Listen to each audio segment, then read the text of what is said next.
Alright, anyway, hello there. It's been a bit, but Archive doesn't care for that. Last time we ended on Intermission, which is a month ago, but whatever. Gonna stick with the structure, regardless of how much time has passed. Anyway, continuing on from something onto something completely different. Last time I did a thing called The Loop, a clown thing, which was interesting. Wasn't bad. Was curious, yes. Anyway, this time we're going to be doing something called a Romance is Dead, a web-based visual novel by people who have a bunch of other ones as well. In fact, I've read one of the other ones called the Wander No More. They got a bunch of stuff.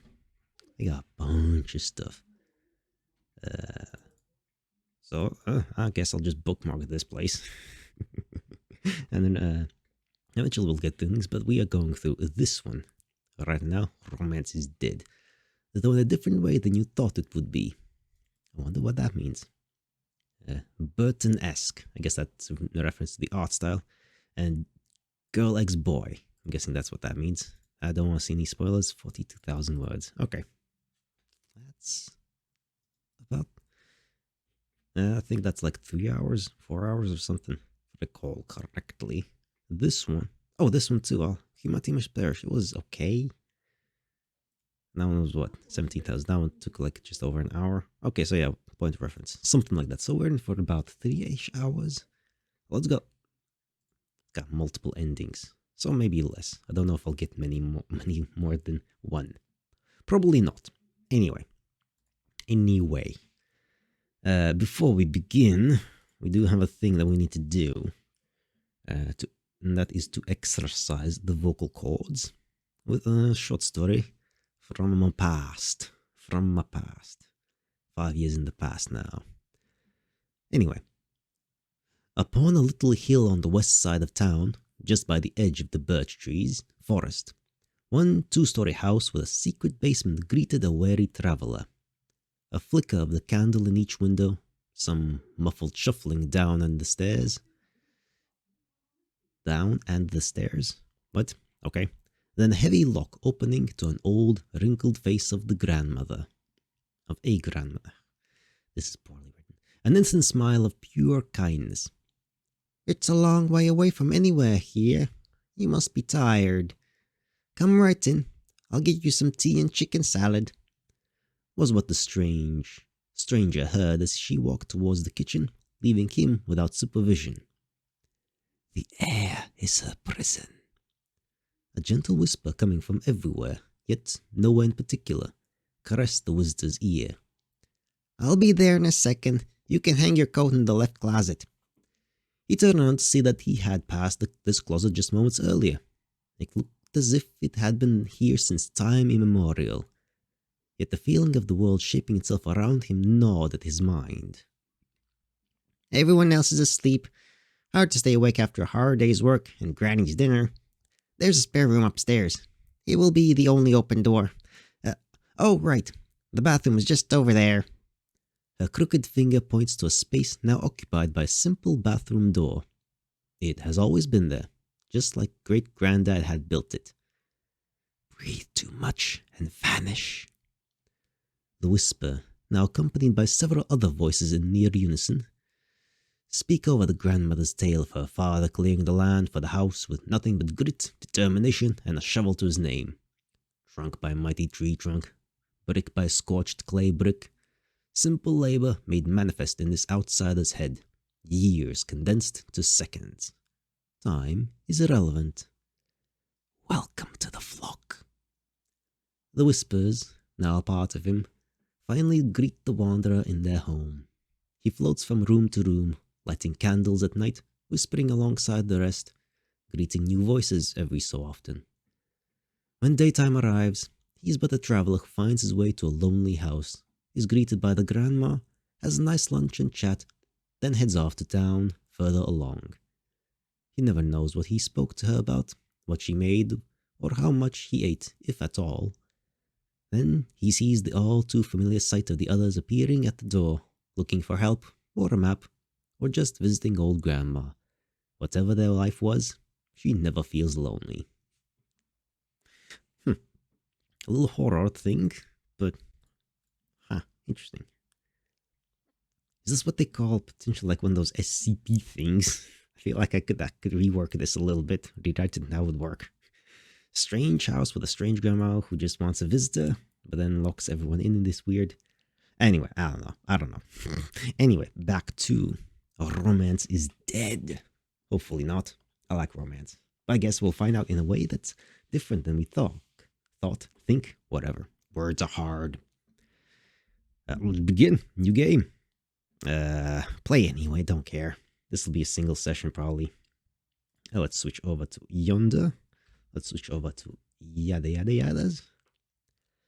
Without a doubt, the strangest time of my life was that on 1 October when I thought that romance was dead. Oh, good. It was just after the mid-semester examinations. My boyfriend and I had broken up in 2 weeks before that, when he had complained that he and I weren't spending enough time together. There is no music here, I believe. Sound on? There is no sound. Okay, fair enough. Just you, me, my voice. As it should be. Not that I had disagreed with him on that matter. We had spent too little time with one another, but that was because I wanted to do well on the examinations and had lots of learning to do. I take science seriously. Very seriously.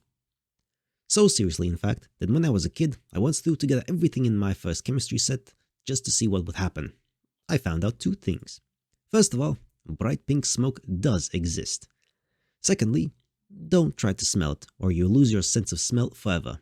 That's what happened to me. Well, that sucks. Sense of smell is quite important sense. Maybe Charlie had been right to remind me that science and studying weren't all there is to life.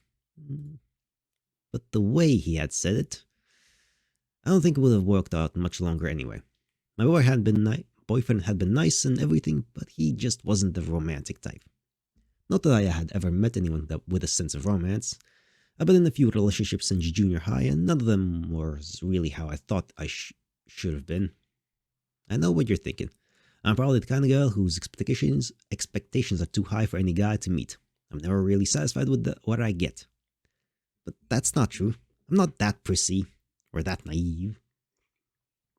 I just think that when you're in a relationship, you should let the other person feel that you care, that she's someone special for you, someone irreplaceable. I think that's reasonable. Not one I've been together has been able to give me that feeling so far. Really, my standards aren't that high. I'm perfectly alright with a normal, everyday guy as long as he's got at least a little sense for romance. And as long as he's not too creepy. Speak of the devil. Hi, Madeline. Come on now. Bye. I rest my case. Fair enough. Yeah, that's probably it. Romance is dead. Probably died somewhere in the 1950s. That was fake romance as fuck. And that means I'm never going to experience it. I study biology. That's the science of life. Once something's dead, it's no longer my concern. Or so I thought. Until those days came. Oh, those days. I had a night job at the university laboratories at the time, working for Professor Rostand. His field of study was cell biology, and my job was to purify the bacteria he would be needing for his research on the following day. The reason why it had to be done at night was simply that the labs were severely underfinanced, had too little capacity to be used for research and education at the same time, and were thus in use practically around the clock, with the simpler menial tasks being handled past 8 p.m. Fuck that. That's a pita. Purifying cells isn't a difficult job, but a delicate one. You have to be very careful not to accidentally contaminate them with something else, which would screw up all test results you get from them. It's still all standardized steps. There's nothing innovative or even interesting about the task. However, since I both got money and a good rep with Professor Rostand from the job, I was quite focused on what I was doing. Fair enough. This is probably why I didn't hear it when someone else came into the lab around 11:30. Oh, we do have music. Knock, knock. Huh? Bernard? Ah, that's not good, Madeline. If someone says knock, knock, you're supposed to answer, who's there? That's not a law. Piss off. That, by the way, is Bernard Leroy. He was also studying at UNO at the time, though not biology. I think it was philosophy or something like that. Not real science in any case. Fucking burn. Oh wait, have I not turned on the compressors on? Weird. Anyway. Bernard had always been a weirdo. I remember seeing him first on orientation day before I began studying, where he had been handing out pamphlets for some second-hand bookshop down in the lower 9th ward. And ever since I enrolled at UNO, there hasn't been a day when I haven't seen him. I guess that type of guy stands out in any crowd. He has a bow tie. Bernard, what are you doing here? The labs are off limits to non-faculty people. So I then go and get a who's there from you? So, man, definitely not. I feel like something is a bit... There we go, like that, or something like that. I'm not sure. There we go. I think that looks better. I think that looks better on the sound levels now. Aw, shame. It was a good one. I bet it wasn't. Now, what do you want? Well, Madeline, the question isn't what I want. It's what you want. Me? Yes, you. What do you mean? Look deep into your heart and tell me, what does it say to you? Eh? What is your heart telling you about what? It's telling me that you're not making any sense. But Madeline, what do you want here? Now spit it out. You didn't just come here for that knock-knock joke, or did you? I thought you would react differently. Which I'm obviously not. Now, is there anything else? Bye, Madeline. Okay. That guy wasn't straightforward at all.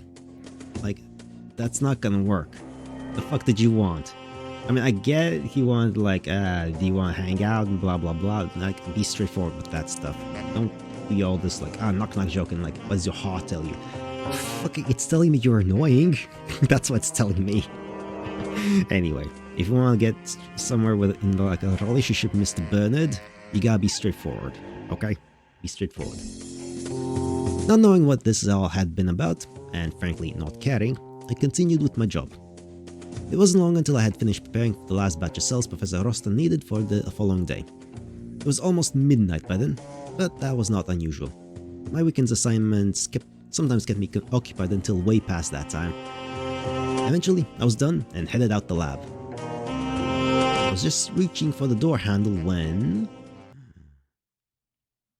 that door slammed right into my face, knocking me down. Ah, fucking hell, that's painful. For a moment, all I saw was stars. Then, as I slowly came to... You alright, baby Brad? Eee! That's close. Too close. Fucking... what was it called? Greasers? That's what they're called. This guy. Me? Scare you? What? Who are you? Hello?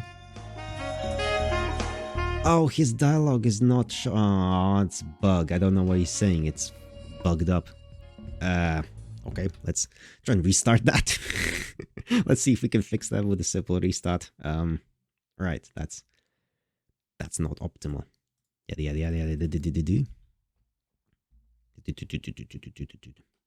This is as fast as it goes.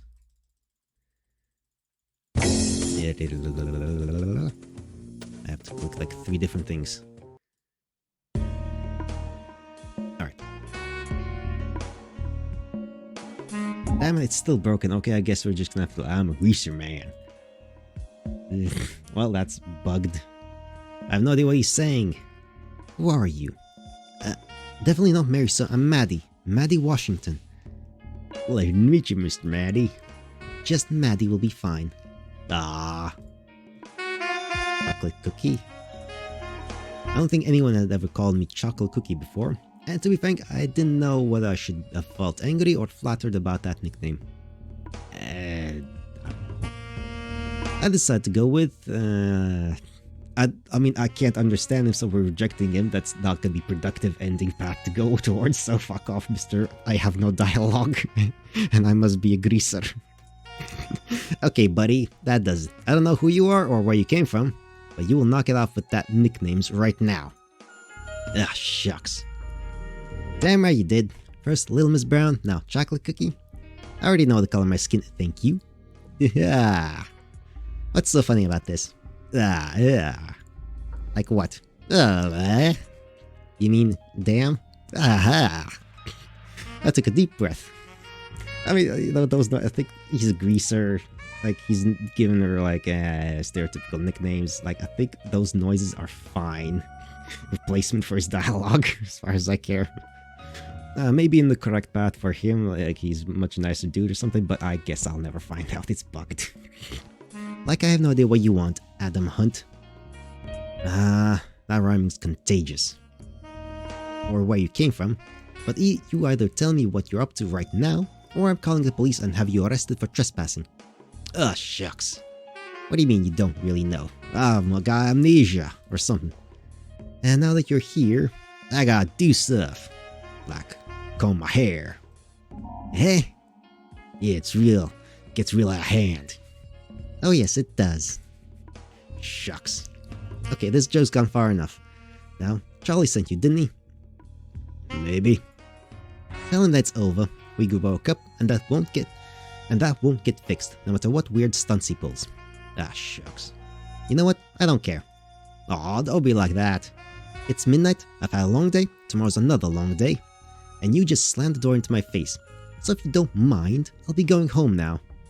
And you will now also go because I need to lock this place up now. And since I've never seen you anywhere during my classes, you probably aren't from our faculty and shouldn't be here in the first place. Ah, snap, got caught red-handed.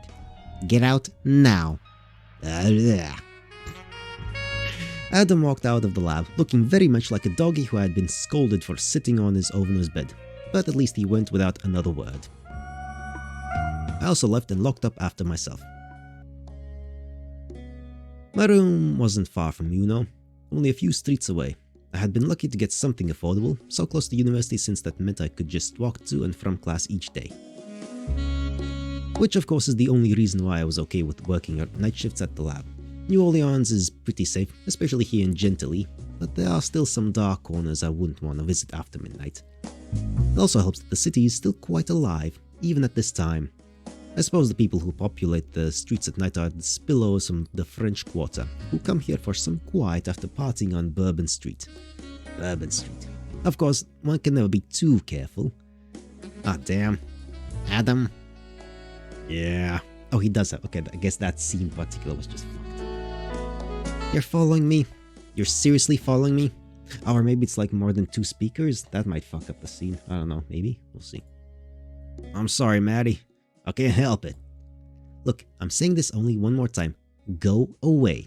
No is no, dude. I can't. Yes, you can. You don't wanna. For other reasons. What's wrong with you? Don't you understand a simple... No, Maddie, please. Hear me out. Okay, you got 1 minute. When I say I can't help it, I mean I literally can't help it. What, you got like some kind of magnet? What? I tried walking away. Tried to go looking for my hog.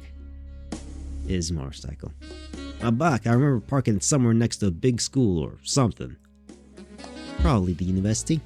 But even though I decided to have a look around the place, I suddenly found myself walking down the streets. And I felt that strange pull again. Does this have magic? That call, which supposedly leads you to me, right? Righto. And you expect me to believe that bullshit? No, I know it sounds crazy. Maybe I am going crazy. Then you'd best do that somewhere else. But I don't have somewhere else. Why don't you just go home? Maddie, I'm from Hammond, Indiana. I can't just walk back home. And even if I tried... Yeah, that call that pulls you to me. Please, Maddie, I need your help. I came here for Mardi Gras, had fun, and the next thing I know I'm lying in someone's backyard without any idea how I got there. From what I've heard, you're not the first guy who ended up like that doing Mardi Gras. Yeah, but nothing looked as I remembered it, and there was this strange pulling I felt. And when I followed it, it led me to you. What am I supposed to make of that? Wait a minute, did you just say you came to me right after you woke up in someone's backyard? Yeah, an hour ago, maybe 2. And you came here for Mardi Gras? Righto, that was like months ago. But that was in February, and now it's October. It's what? October the 16th. Good golly, I've been asleep for half a year. Okay, time traveling goodies. Wait, he looks like he's from the 50s. She did mention 1950s. He looks like he's straight out of the 50s. Unlikely, but it's possible you suffer from some sort of amnesia. You're missing half a year of your memories. That will also explain why nothing looks like you remembered it. You think so? Really? Pretty much all's different. New Orleans during Mardi Gras and New Orleans after Mardi Gras is two different cities. Live here long enough and you get used to it. Okay. In any case, I don't see how I can help you. But you're the only clue I have, Maddie. I have no idea what happened to me. The only thing I'm sure of is that I'm drawn to you. And you apparently still expect me to buy that story. Because it's true. Will you help me, Maddie? Adam? Will you help me, please? Oh god, these big puppy eyes. Alright, you win. I will try to help you. Oh shucks, that's fantastic. Tomorrow. It's still past midnight and I'm still pooped. Sounds good to me. Let's meet before the university tomorrow. We'll see if we can find your bike. And then we'll figure out what happened to you in the last half year. Oh yeah, last half year plus 50 years. Thanks, Maddie. Real sweet of ya. Good night then. Good night, Betty Brad. Sheesh, that guy. I don't got a place to crash. I don't exactly have a place to crash for the fucking hell. What are you getting at? You know exactly what he's getting at. Would you mind if I, like, stay at your place? Yes, she would mind very much. You're a complete stranger with a weird story and very unbelievable. Have a guy I just met who claims to have lost his memories and feels drawn to me in a strange supernatural way stay at my place. That sounds fucking... Yeah, right, I'm not that stupid. Honestly, I'm not that... No. Like, let's be fucking reasonable. And yes, I know this, but like... Let's not. Like, come on, dude, be resourceful here. Like, you're an adult. I know it's a strange place, but you're like, you can figure something. It's only one night. And like, also, no. Fuck that. Forget it. Maddie, I said no and I meant it. I'm not taking you home with me. You can just tell your old man I'm a drifter without a roof.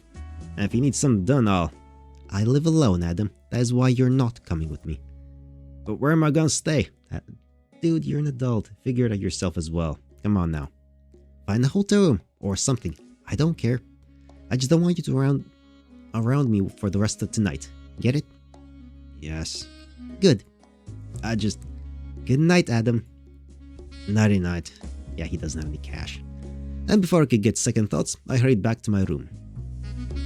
Correct. I lived in a small but comfortable room on the third floor of a somewhat old apartment building.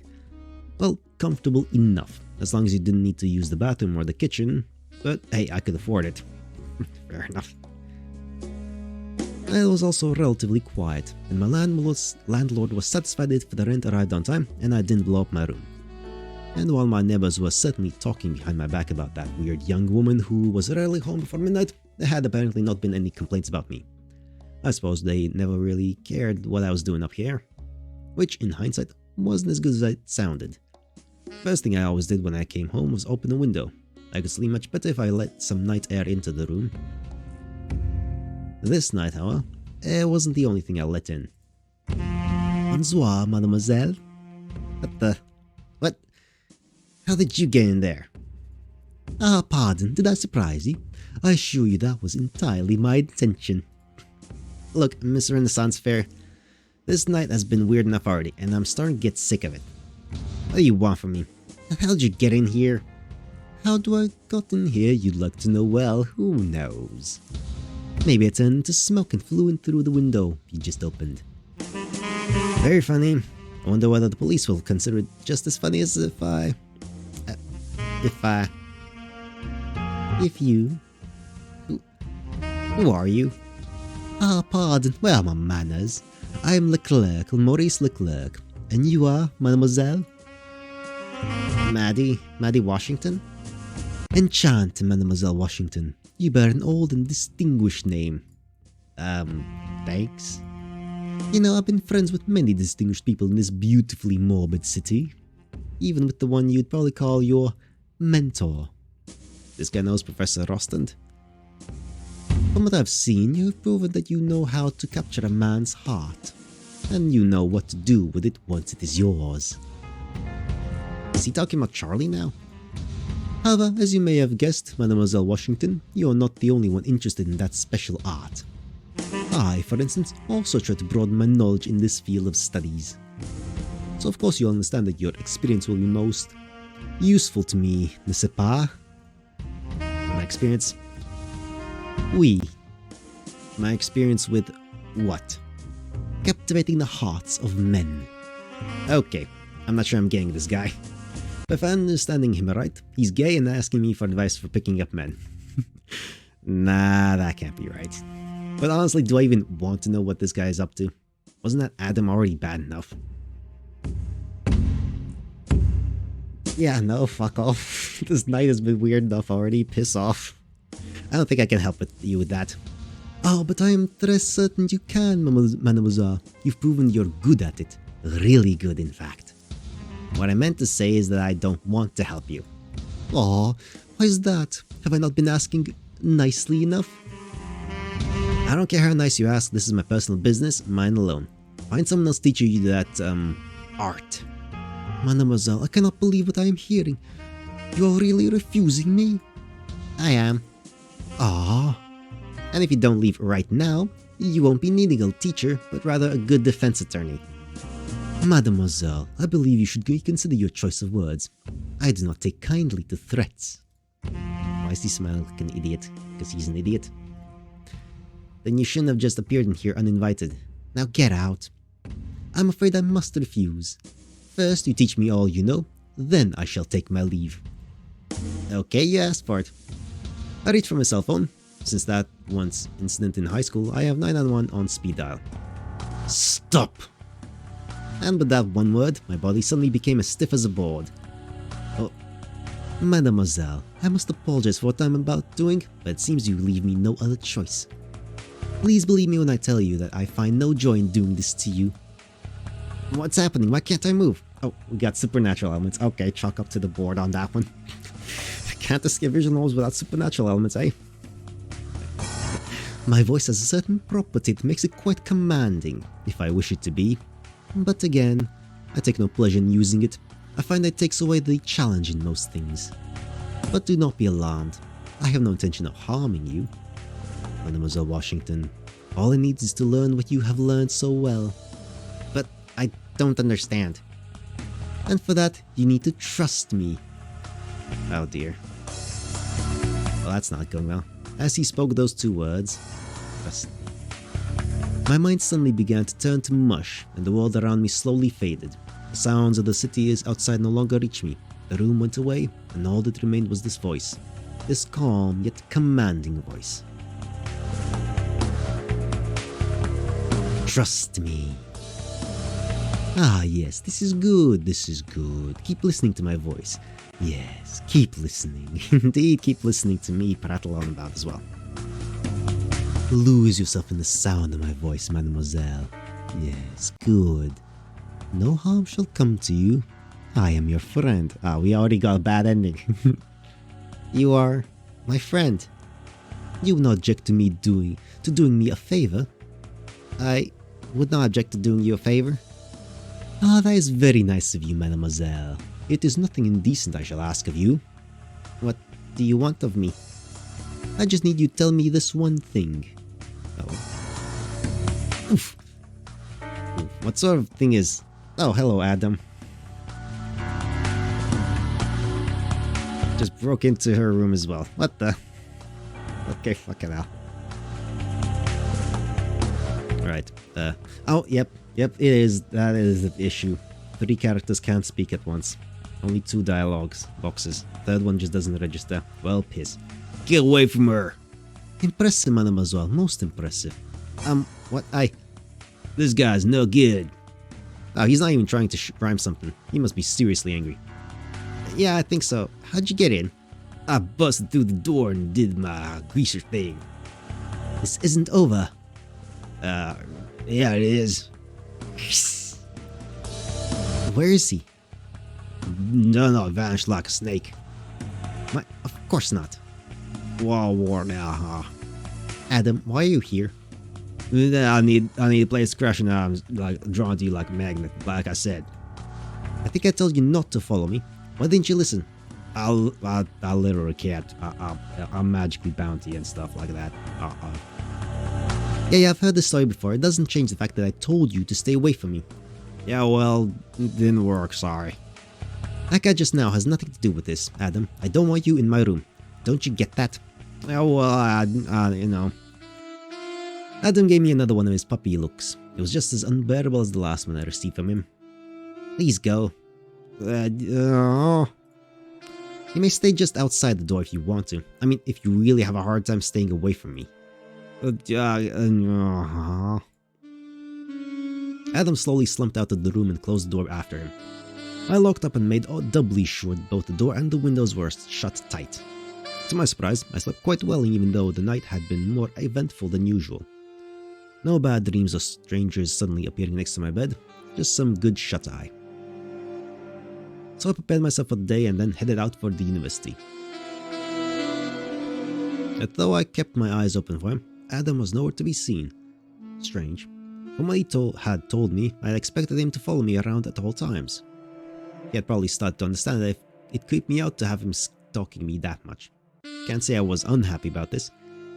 Something about Adam just felt wrong. He's a greaser from the 50s. Somehow.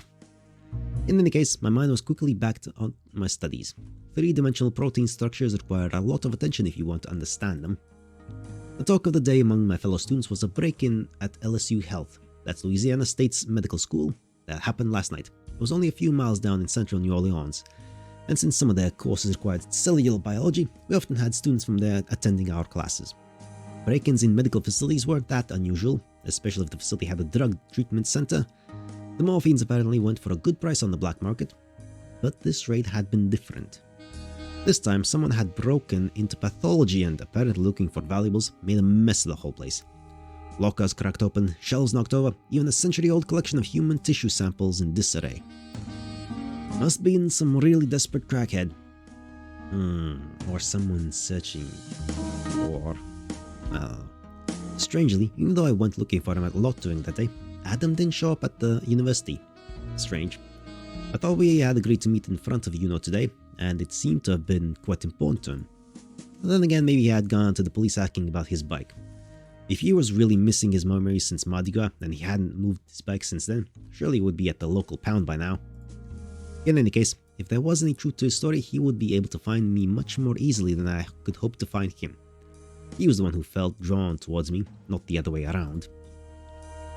Though I wasn't certain whether I liked the idea of someone being able to find me no matter where I was.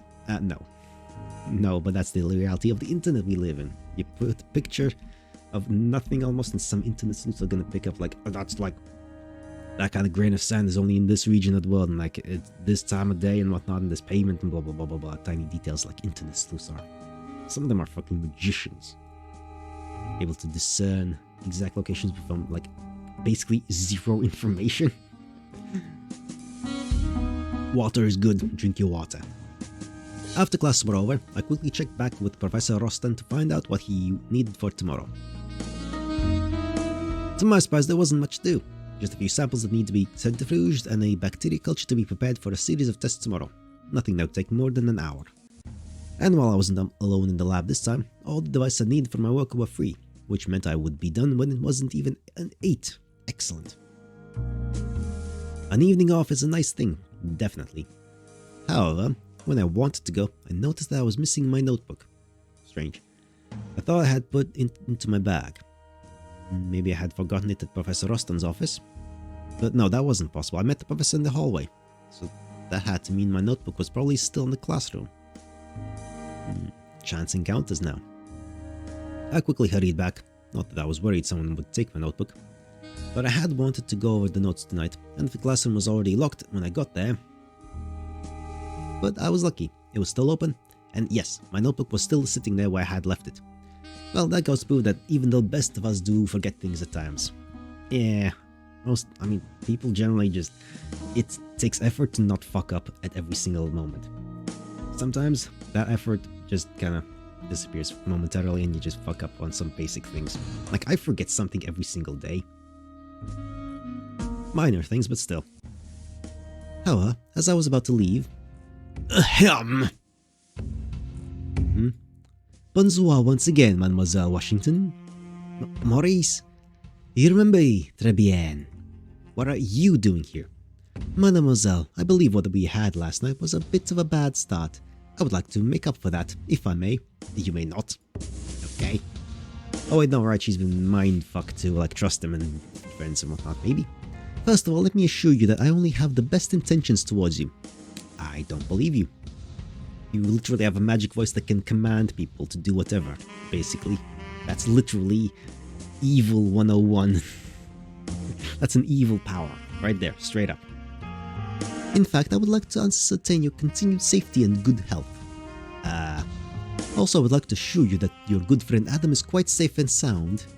Adam? What does this have to do with Adam? Ha ha ha ha, please not so loud, mademoiselle. I don't think that this is a good place to discuss such matters. The walls may have ears. What is happening? Then where? The Lake Oaks Park, perhaps? I doubt the birds and the mice out there would be much interested in our conversation. But the birds aren't real, they're all government agent spies. Birds aren't real. Yeah, whatever. They most certainly are. I'm just fucking around. Some conspiracy theories are fucking bullshit. Funny, like birds aren't real. They're fucking... God, that was freaking hilarious when that was going around. How do you even get to that point? I don't understand. We left the university building and took a stroll towards the Lake Oaks Park. No, I mean fucking seriously, let me go back to the fucking birds aren't real, they're all like government built machines. Government killed all birds and replaced them with like robot drone spies. Like, what the fuck? You literally can see dead birds like all the time somewheres. Okay, maybe not all the time, I haven't seen a dead bird in quite a while, but still.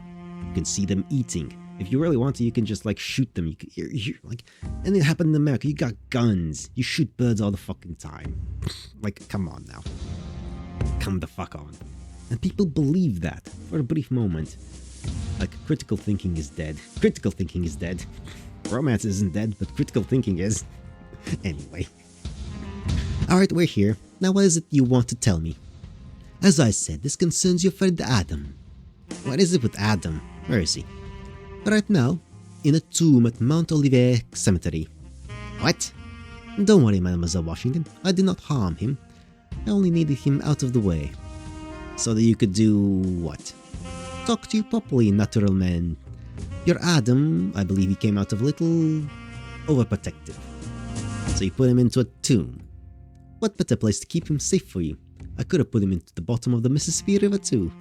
But then there would have been no guarantee the fish wouldn't have taken a few nibbles off him. Why you... A nice choice of name, by the way, Adam. Very symbolic. May I conclude that he was your first... Oh, first time travel, maybe, but... What are you getting at? Adam's not my boyfriend. Pardon, of course not. I not meant for a double entendre. What I meant to say was...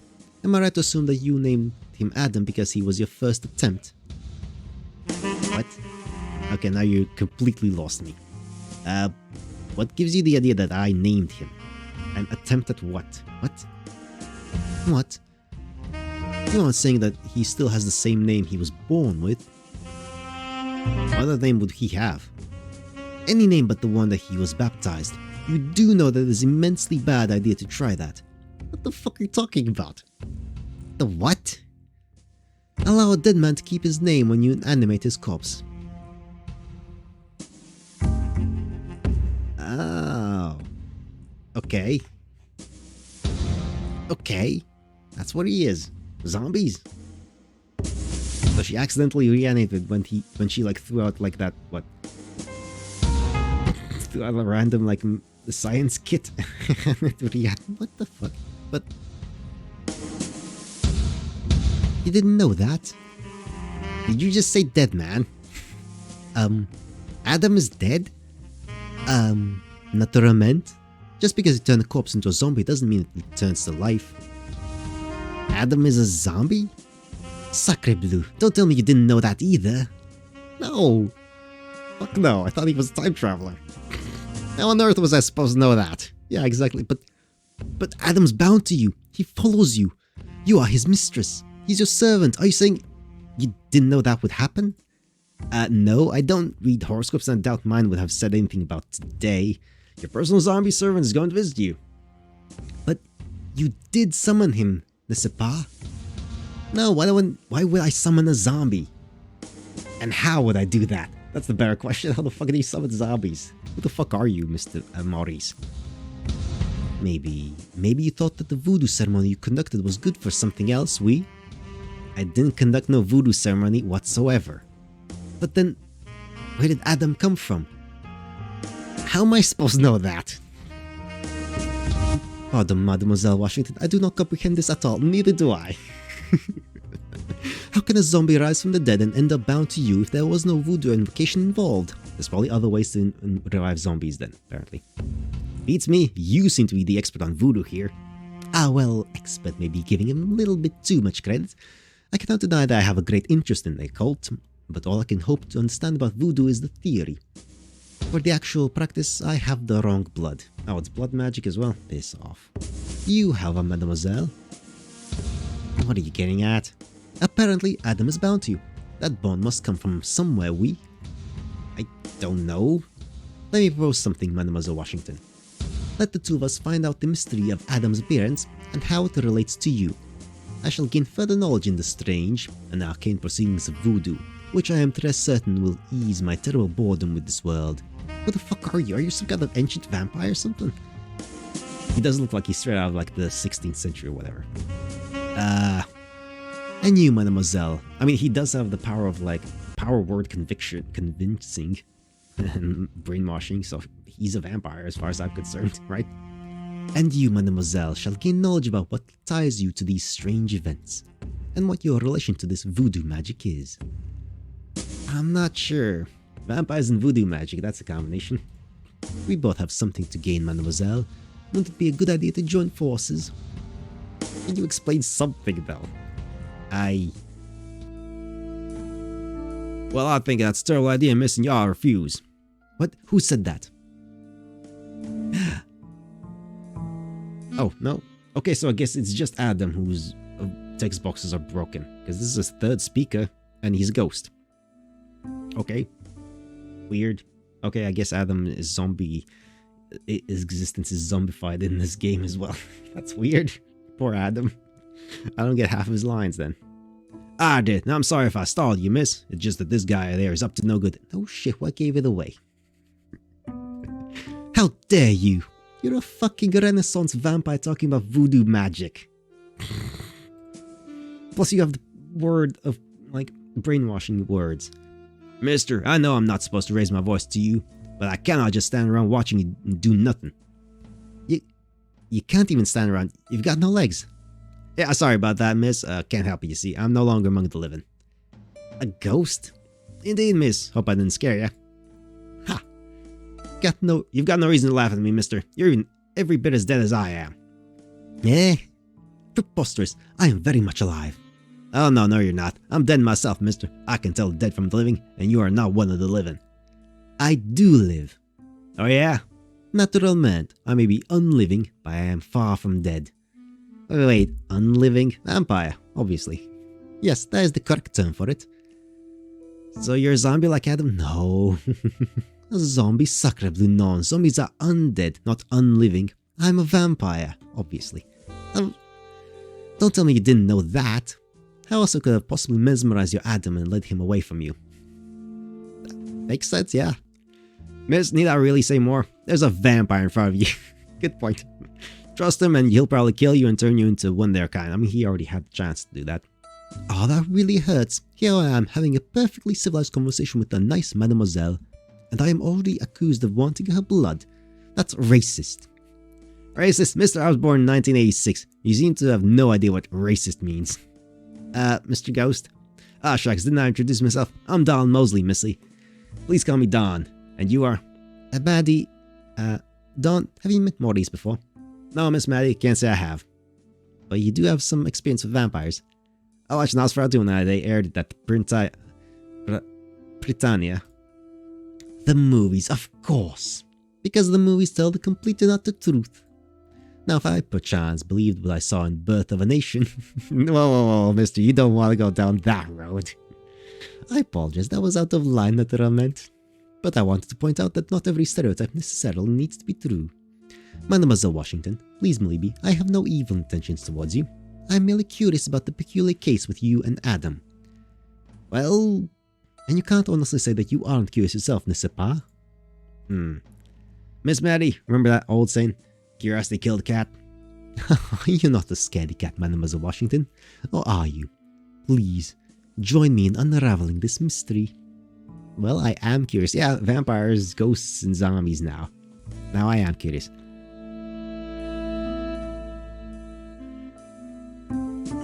You can't trust vampires, but he's also a ghost. And who knows? You know what? Let's go down the vampire path. Don's probably just being superstitious. Let's go down the path of us being turned into a vampire. What the heck, why not? Fuck it, may as well. Day 2 of this nonsense. Fuck it, let's go. Excellent. Are you sure you know what you're doing, miss? Fuck no, I don't. If Maurice wanted to hurt me, he could have easily done so before you showed up. I believe him when he says he only wants to find out about Adam. Precisely. And besides, I want to find out what's up with Adam too. This is my best chance. You take the words right out of my mouth, Mademoiselle Washington, and I thank you for your trust. And to honor that trust, I shall hurry to Mount Olivet Cemetery this very moment and release Adam, so that he can return to you. What? Thank you, Maurice. Much appreciated. Au revoir. Right? What did the vampire just say? Release Adam. Release him from where? From the tomb he locked him in. He locked your friend into a tomb and you actually thank him for releasing him. I guess that is weird. It's not as bad as it sounds. You see, Adam is dead. I'm sorry, Miss Mally, but now you lost me. You were speaking of him as if of a living person. Well, actually, Adam's undead. It seems he's a zombie. Your friend is a zombie. He's not my friend, just someone I know.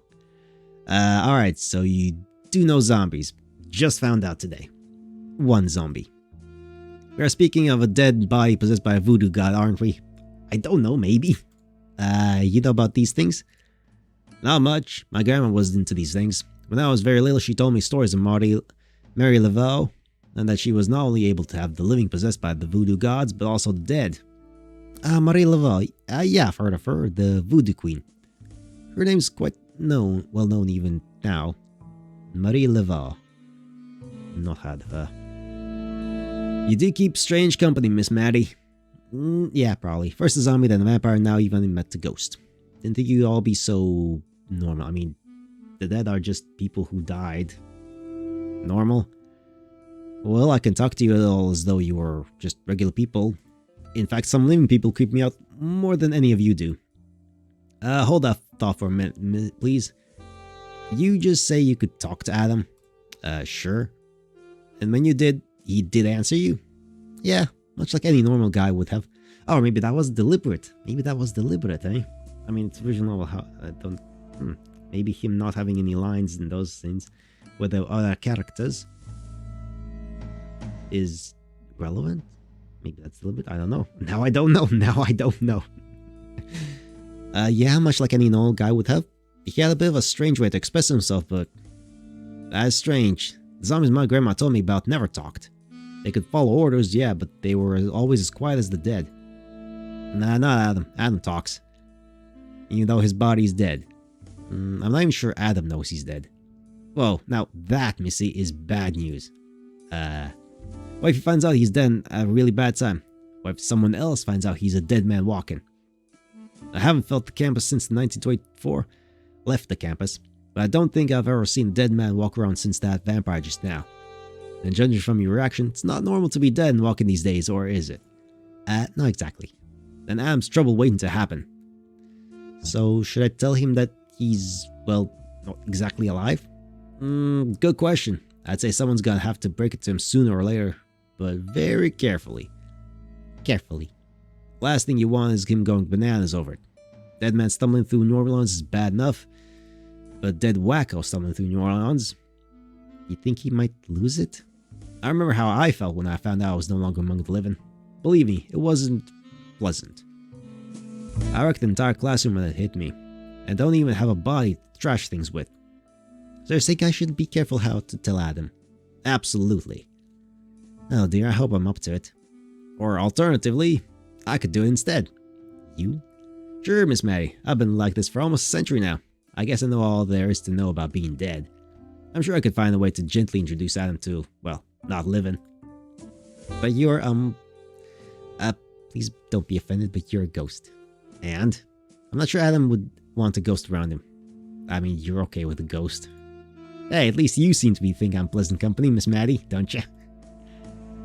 Can't deny it, yeah, you seem nice. Well, yeah, sure. See? But that doesn't mean Adam's going to feel about the same about you. He is from the 1950s. Tell you what, bring Adam here and give him a chance to get to know me. I'm sure I could convince him I'm a nice guy. Also, as long as he's here, I can watch over him. Make sure he doesn't get into trouble. You can do that, but you're a ghost. I'm the campus ghost of this university. I do have a bit of power on my turf, so to speak. Well, Adam looks alive enough to not attract too much attention. But if you keep following him all day, won't everybody... no worries, Miss Maddie. I'm only visible when there's a moon in the sky. In the daytime, no one can see me, though I'm still there. So you could keep watch and no one would notice. Just like that. Well, then I think it's okay. Sure, let's just go with it. Let's just roll with all the undead that's happening in front of us. I think it's okay. Pleased to hear that, Miss Maddie. Now all I've got to do is convince Adam of the idea. And you believe that the vampire will do as he said and release Adam? I'm pretty sure he will. He seems serious about wanting my help. And the only way he's gonna get that is by showing I can trust him. But can you trust him, Miss Maddie? Can ya? We'll see about that. For the time being, I think I'll go with it. As you wish, Miss Maddie. However, should you ever feel that this trust was misplaced, you know where you can find me. Right here. Exactly. Okay. I said Dawn goodnight and went home. Originally, I had been planning to spend the night out, but once again, I felt I had already had enough excitement for one day and decided to call it quits. A good night's sleep, and the next day would hopefully bring some answers to what was a quite confusing situation. Oh, romance is dead, as in, it's dead. Okay. However, as it turned out, the evening wasn't over yet. Shortly after I had arrived, there was a knocking at my door. And as I opened up, yo, Adam, Mary. Adam ran towards me and wrapped his arms around me, pulling me close to him. And if I had ever been in doubt about him being dead, that was the moment when it disappeared. Adam's body was cold. So cold that it couldn't possibly belong to a living person. Temperature in New Orleans was somewhere in the high 70s, and Adam's body temperature felt exactly like that. At the same time though, Adam sure felt alive, holding me gently but firmly in his strong arms and obviously very happy to see me. You're safe. Gosh, I was so worried. It was a very confusing moment for me, so to speak. Knowing that in this very moment I was physically touching a corpse, but at the same time this corpse held me very sweetly and tenderly. I really didn't know what exactly to feel at this moment, but I decided, fuck it. Hugs are nice. Hugs are nice. We stayed like that for a few more seconds until Adam finally released me from his arms. Don't get me worried like this ever again, baby, okay? Me? I got you worried. What was going on with you? Dag that Frenchie. Must have drugged me when I wasn't looking. Probably chloroform or something. That takes minutes. That's a bullshit Hollywood thing. Chloroform takes a while. You need to breathe in quite a bit of it. Had a blackout, and when I came to again, everything around me was black. And then I found out that I was in this graveyard. Inside one of them tombs. Frenchie must drag me there, or something. And then? Well, I started looking around, of course. Turns out the door of the tomb was standing wide open. Oh. Frenchie probably thought that this would be some kind of warning for me. This time you're getting out of the tomb, but next time we meet... But I'm not that easily scared. Heck no, Dr. Mo. Yeah. Good thing Frenchie didn't do anything to you in the meantime. I had the terrible feeling that if I wasn't by your side, maybe he hasn't done anything, don't worry. Sweet. Who is that guy anyway? I can't really bring up the vampire part. Alan could think that I'm mad or something. He's, well, your man? What? Certainly not. Your ex? No. You don't want to tell me, eh? Adam, it's not like that. Hey, keep cool, cat. Just being nosy. That habit of mine. Girl's supposed to have her secrets. I respect that. Good. So, what are we gonna do next? Well, at least I had a plan for that. First of all, I'd say we catch some sleep. What about you? Well, I was probably out for the whole day, but I'm not sure that counts as sleeping. I'm not really tired, if that's what you want to know. Still, I need some sleep, if that's alright with you. Sure is. You mind if I just curl up on your floor? Oh, what the heck. Yeah, why not? Thanks then. Sure. I prepared myself for the night and then went to bed. When I returned, I found that Adam had, indeed, curled up on the floor with his back to my bed. Night, Adam. Sleep tight, baby doll. And so I went to bed and closed my eyes. Good morning. And the next morning we take a sip of water. The next morning...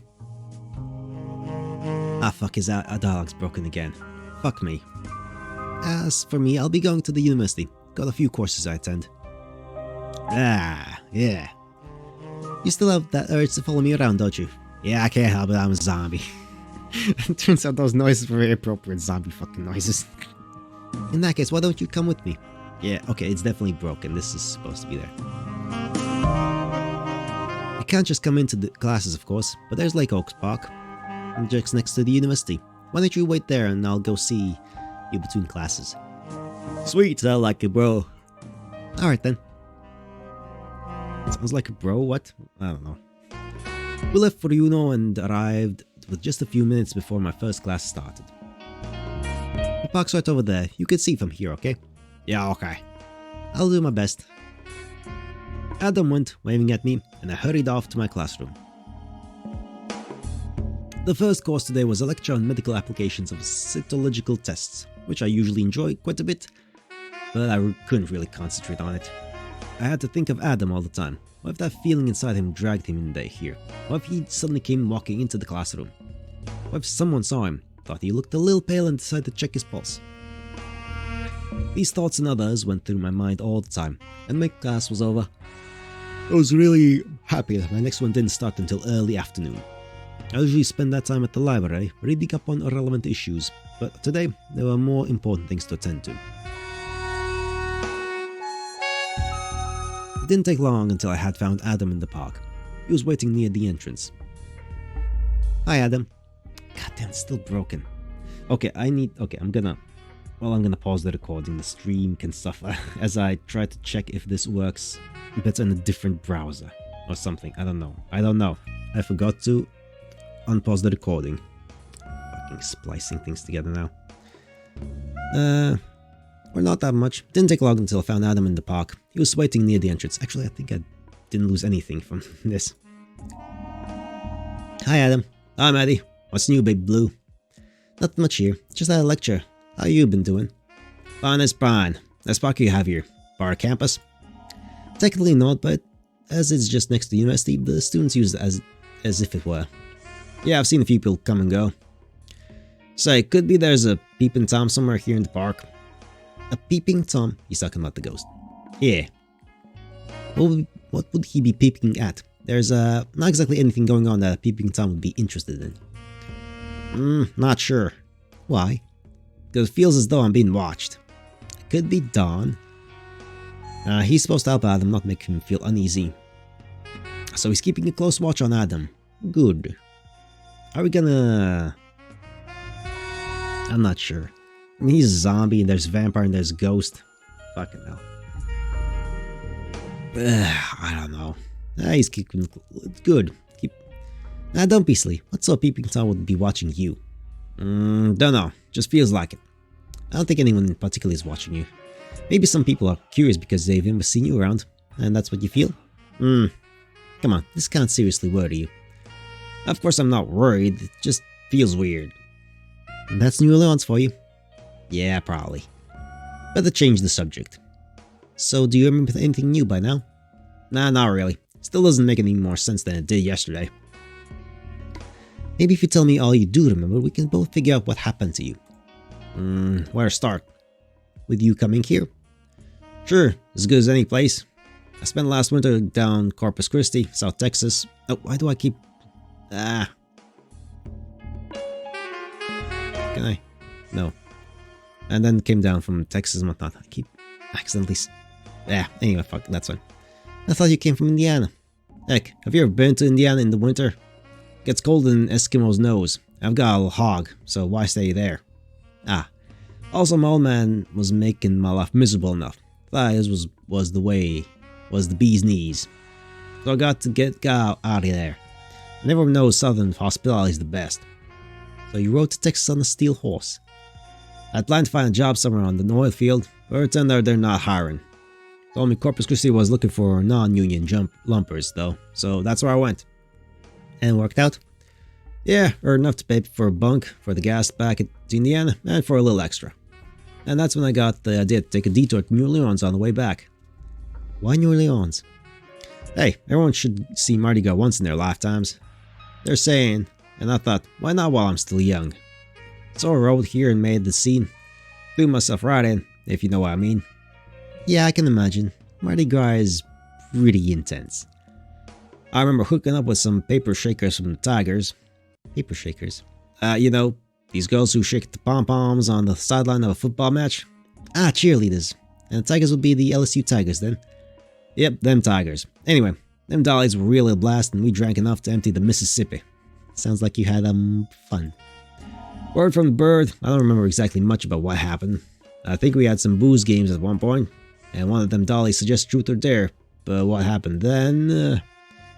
It's gotta be related to your memory loss somehow, though, if that's the last thing you remember. Yeah, pretty much. Oh, he died of alcohol poisoning or something, or made a dare and then died. And I think we should find out if anything out of the ordinary happened last Mardi Gras. And you think that'll work? Mardi Gras looked very much out of the ordinary to me. Well, but the young man who died would probably still show up somewhere on the news. Still, it's our best lead. I think I'll go check the newspapers from last February for someone who sounds like you. You collect the papers? No, silly, but our university library does. Shouldn't take long. The articles are indexed quite well. Can I come with you and help you look? I'm afraid that's not so good. Not so good. If someone becomes suspicious about Adam...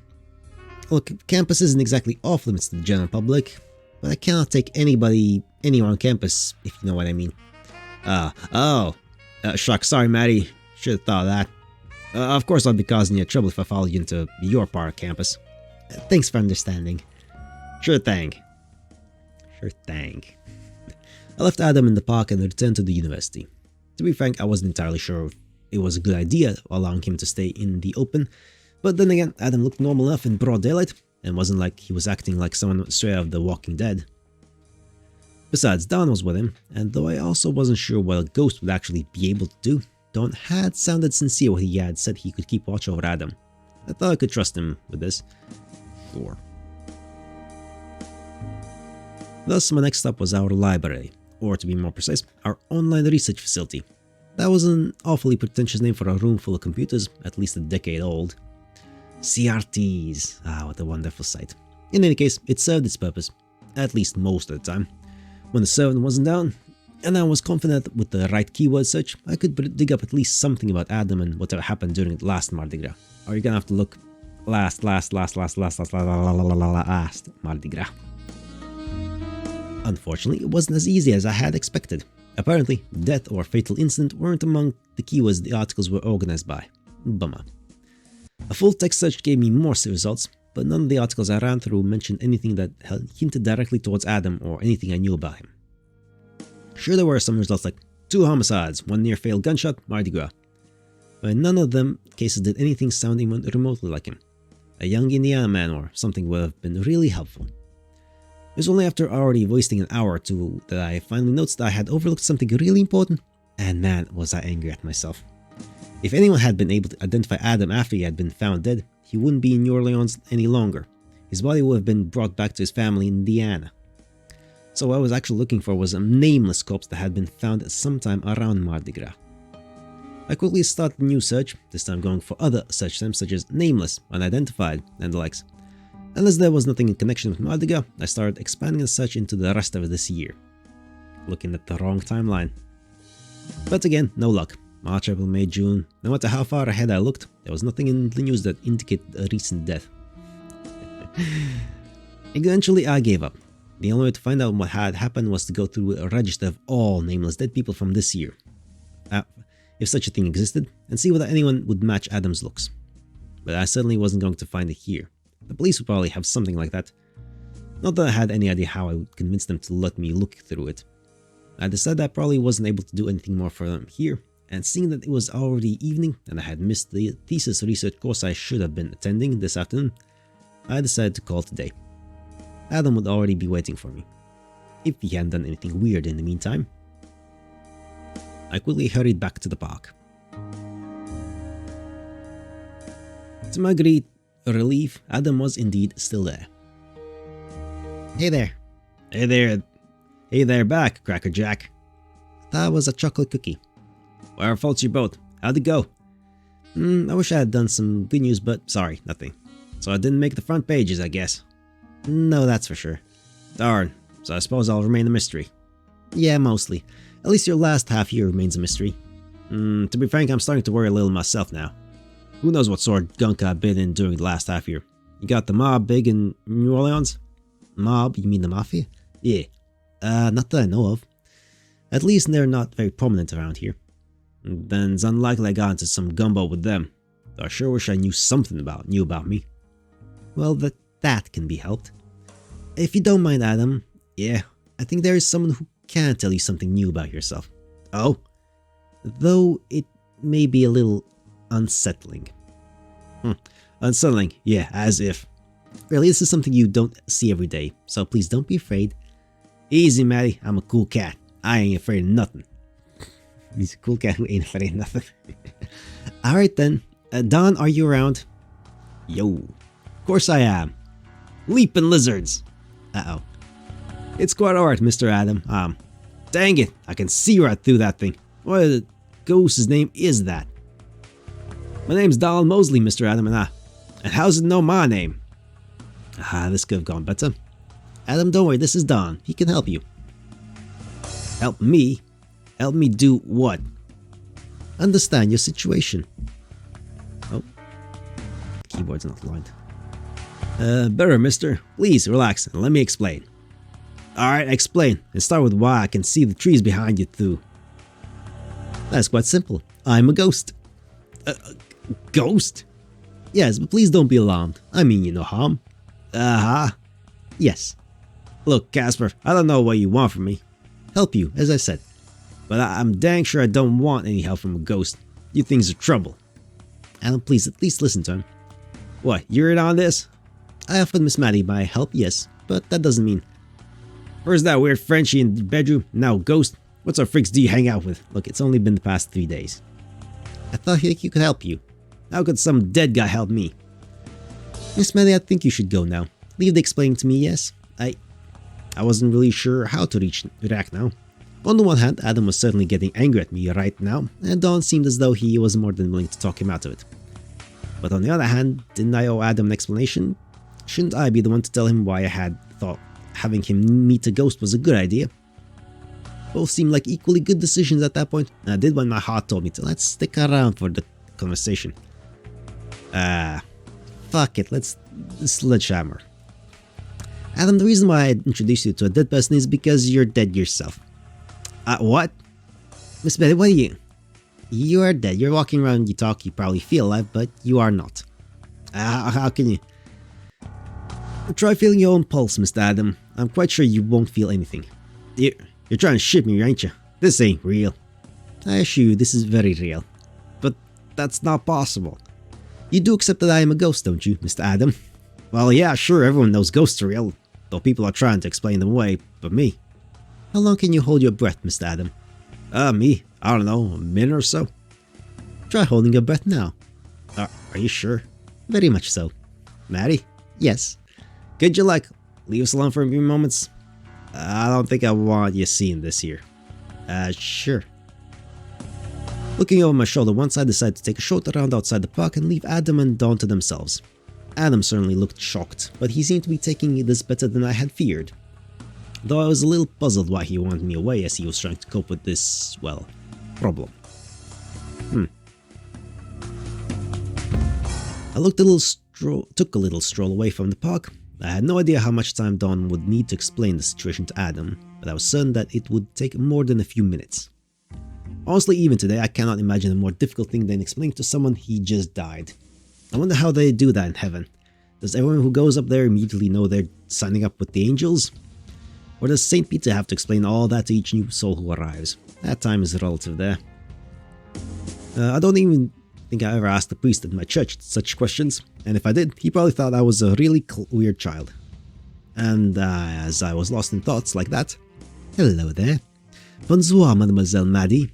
Hello, Maurice. How have you been? I hope everything has been going well for you, oui? Well, more or less. And Adam, I hope his little timeout did not scare him too much. I wouldn't say he was scared and angry at you is more like it. C'est la vie. That was to be expected. In his condition, of course, he would not appreciate being separated from you. So I suppose you're here because of him? Natural man. Though, of course, I cannot deny that I really need no special reason to enjoy your company, Mademoiselle Maddie. Again with the flirting. I only speak out what is in my heart, Mademoiselle Maddie. So, your voodoo research isn't that important to you after all. Well, I must admit that my curiosity about the situation with you and Adam got the better of me yesterday. So I decided to start by reading up on voodoo rituals that can be performed on the dead. And, to be frank, I did not find much. Voodoo at the is a religion that focuses on life and the living. Dead bodies don't usually play a role in its practice. There are a few loa, voodoo gods which represent death, the Gede loa, as they are called, and these are called upon by representations of death and dying. You may have heard of Baron Samedi, for example. That skeleton in the top hat, yeah.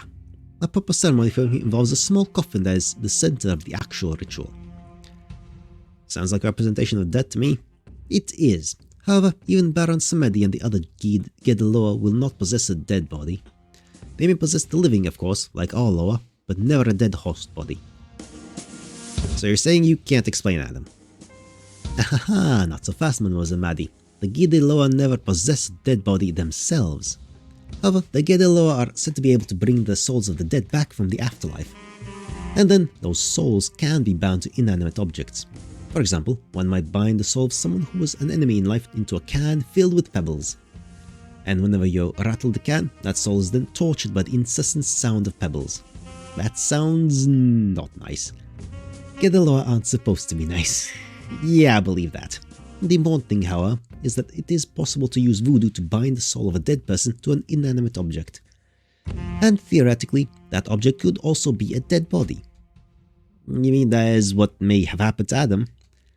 It is difficult to say that with certainty, but it is a possibility. Unfortunately, one that raises further questions. Such as, first of all, it does not explain why Adam would feel drawn or attracted to you. That would require an entirely different kind of voodoo and different loa. But more importantly, there should be no one left capable of actually conducting such a ritual. You see, voodoo was at its peak in the late 19th century. Marie Laveau lived in those days. Yeah, I've heard of her. And she was probably the greatest practitioner of voodoo magic who ever lived. She had a natural innate talent for it that was uncanny. And when I met her, I immediately... You met her? What do you think sparked my interest in the arcane? Yeah. When I met her, she was capable of causing any thinkable favor out of any loa. She was even capable of binding souls into objects, what I just described to you. Yeah. But she only used that particular ritual only once, and apparently, the results scared her so much that she never even spoke of it again, let alone teach anyone how to do it. What could possibly be so scary? The thought that someone could one day bind your soul into a can of pebbles? You indeed. But from what you're saying, this can't be what happened with Adam. No one should be able to return his soul from the afterlife and bind it to his dead body. Absolument. Marie Laveau taught it to nobody. However, no one taught it to Marie Laveau as well. What are you getting at? I mean, it can be accidentally learned. She just had that power. She just knew how to do it, almost instinctively. It may have been the talent she was born with. So, Marie Laveau had many children, 15 from her steady lover alone. 15? I mean, back in those days, what else are you doing? And no one can say whether she had children before she met him, and how many. Only one of her daughters continued her family tradition, though she hardly had the same skill. But it is certainly possible that another offspring from her bloodline inherited her talents, and through the course of a few generations, passed it on to you. Me? And you may have, without even realizing it, summoned the soul of Adam back from the grave and bound it to his dead body. But how? And when? That I cannot say. I can, however, tell you if you can do that. Indeed I can. All I need is a little bit of your blood. What? I mean, sure. I'm an expert with all things arcane. If there is voodoo talent running through your veins, I can taste it. For fuck's sake. Fine, prick a needle in the finger and have a taste.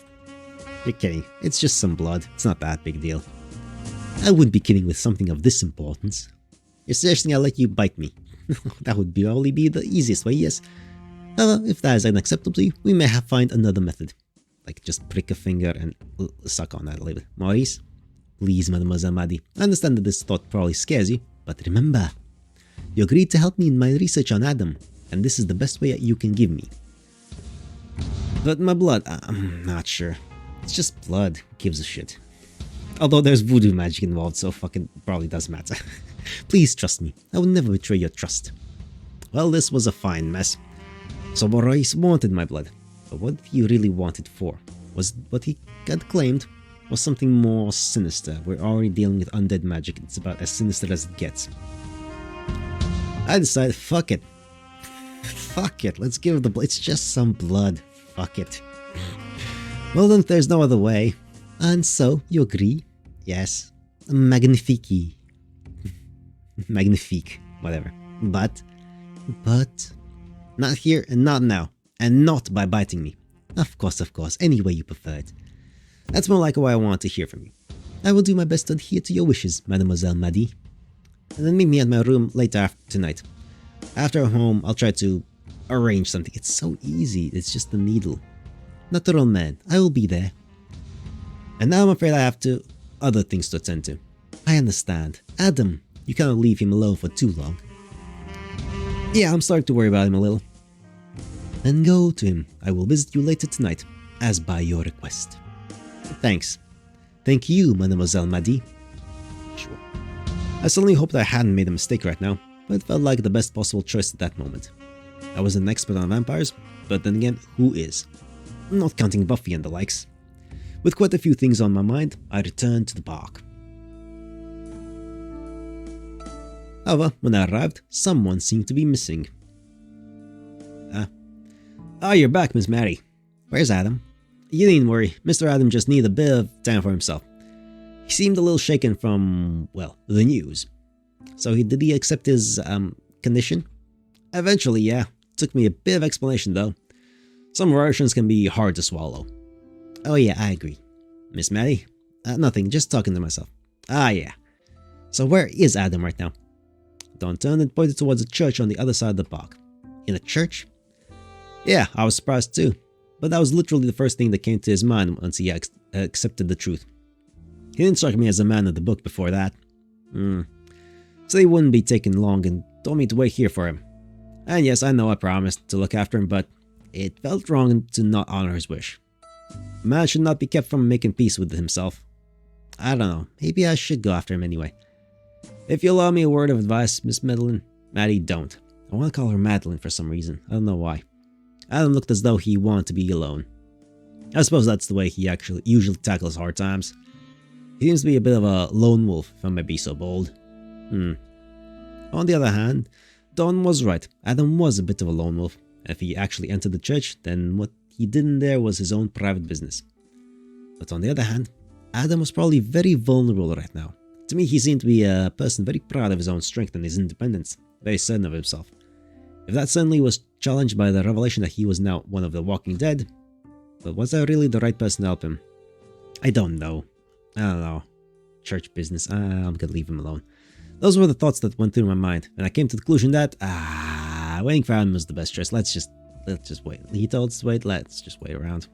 You're probably right. I'll just wait here. Adam's gonna show up sooner or later anyway. He won't be gone long. There are great many things on his mind right now, and he has to get his thoughts in order. And as soon as he's done that, he'll be back. You seem to be pretty sure about him. Oh yeah, quite so. It was very much the same with me back then.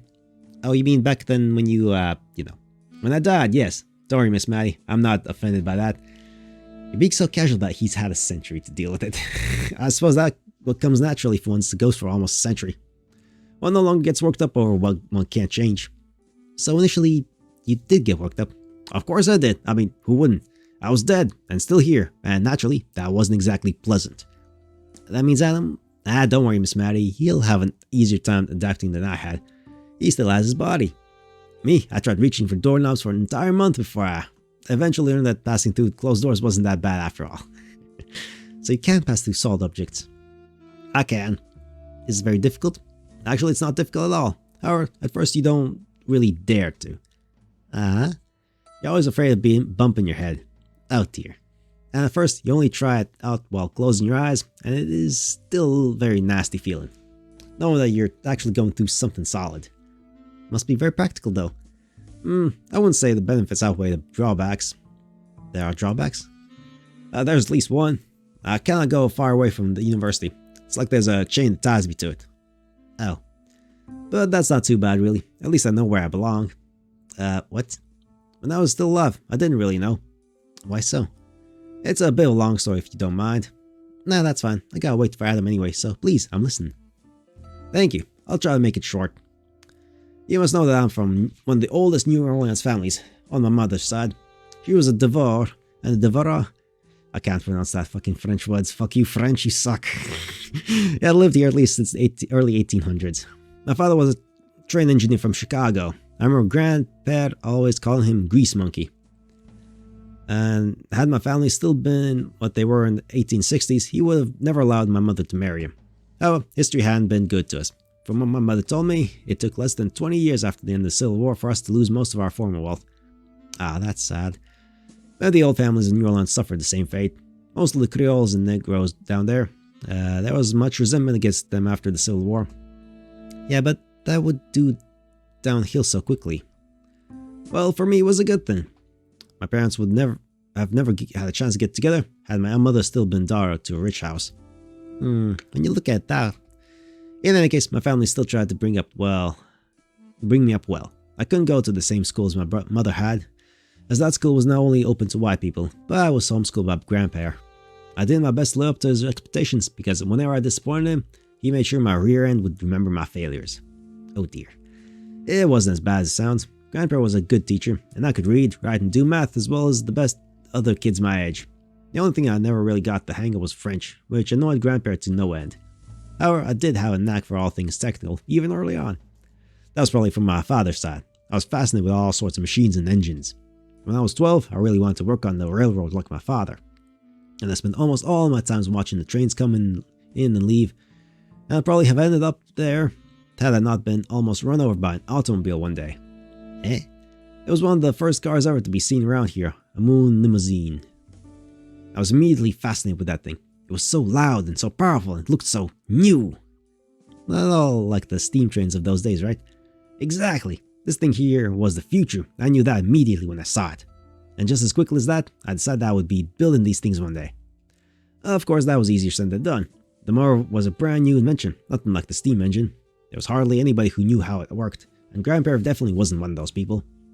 None of the schools where I could have learned anything about these things were open to Negroes, so I had to teach myself. I searched high and low for all sorts of books on motor and automobiles, and that was quite troublesome as most libraries were where one would find these things were, again, not open to Negroes. I even broke into a few places where I hoped to find more of my field study, most of the time without success. But slowly, over the course of a few years, I did manage to collect myself a small personal library. And then, one day, I was caught. I had broken into the university library looking for one specific book. It had the technical specifications of lots of working diesel engines, and badly wanted it. I thought I would be alone at 2 strikes after midnight.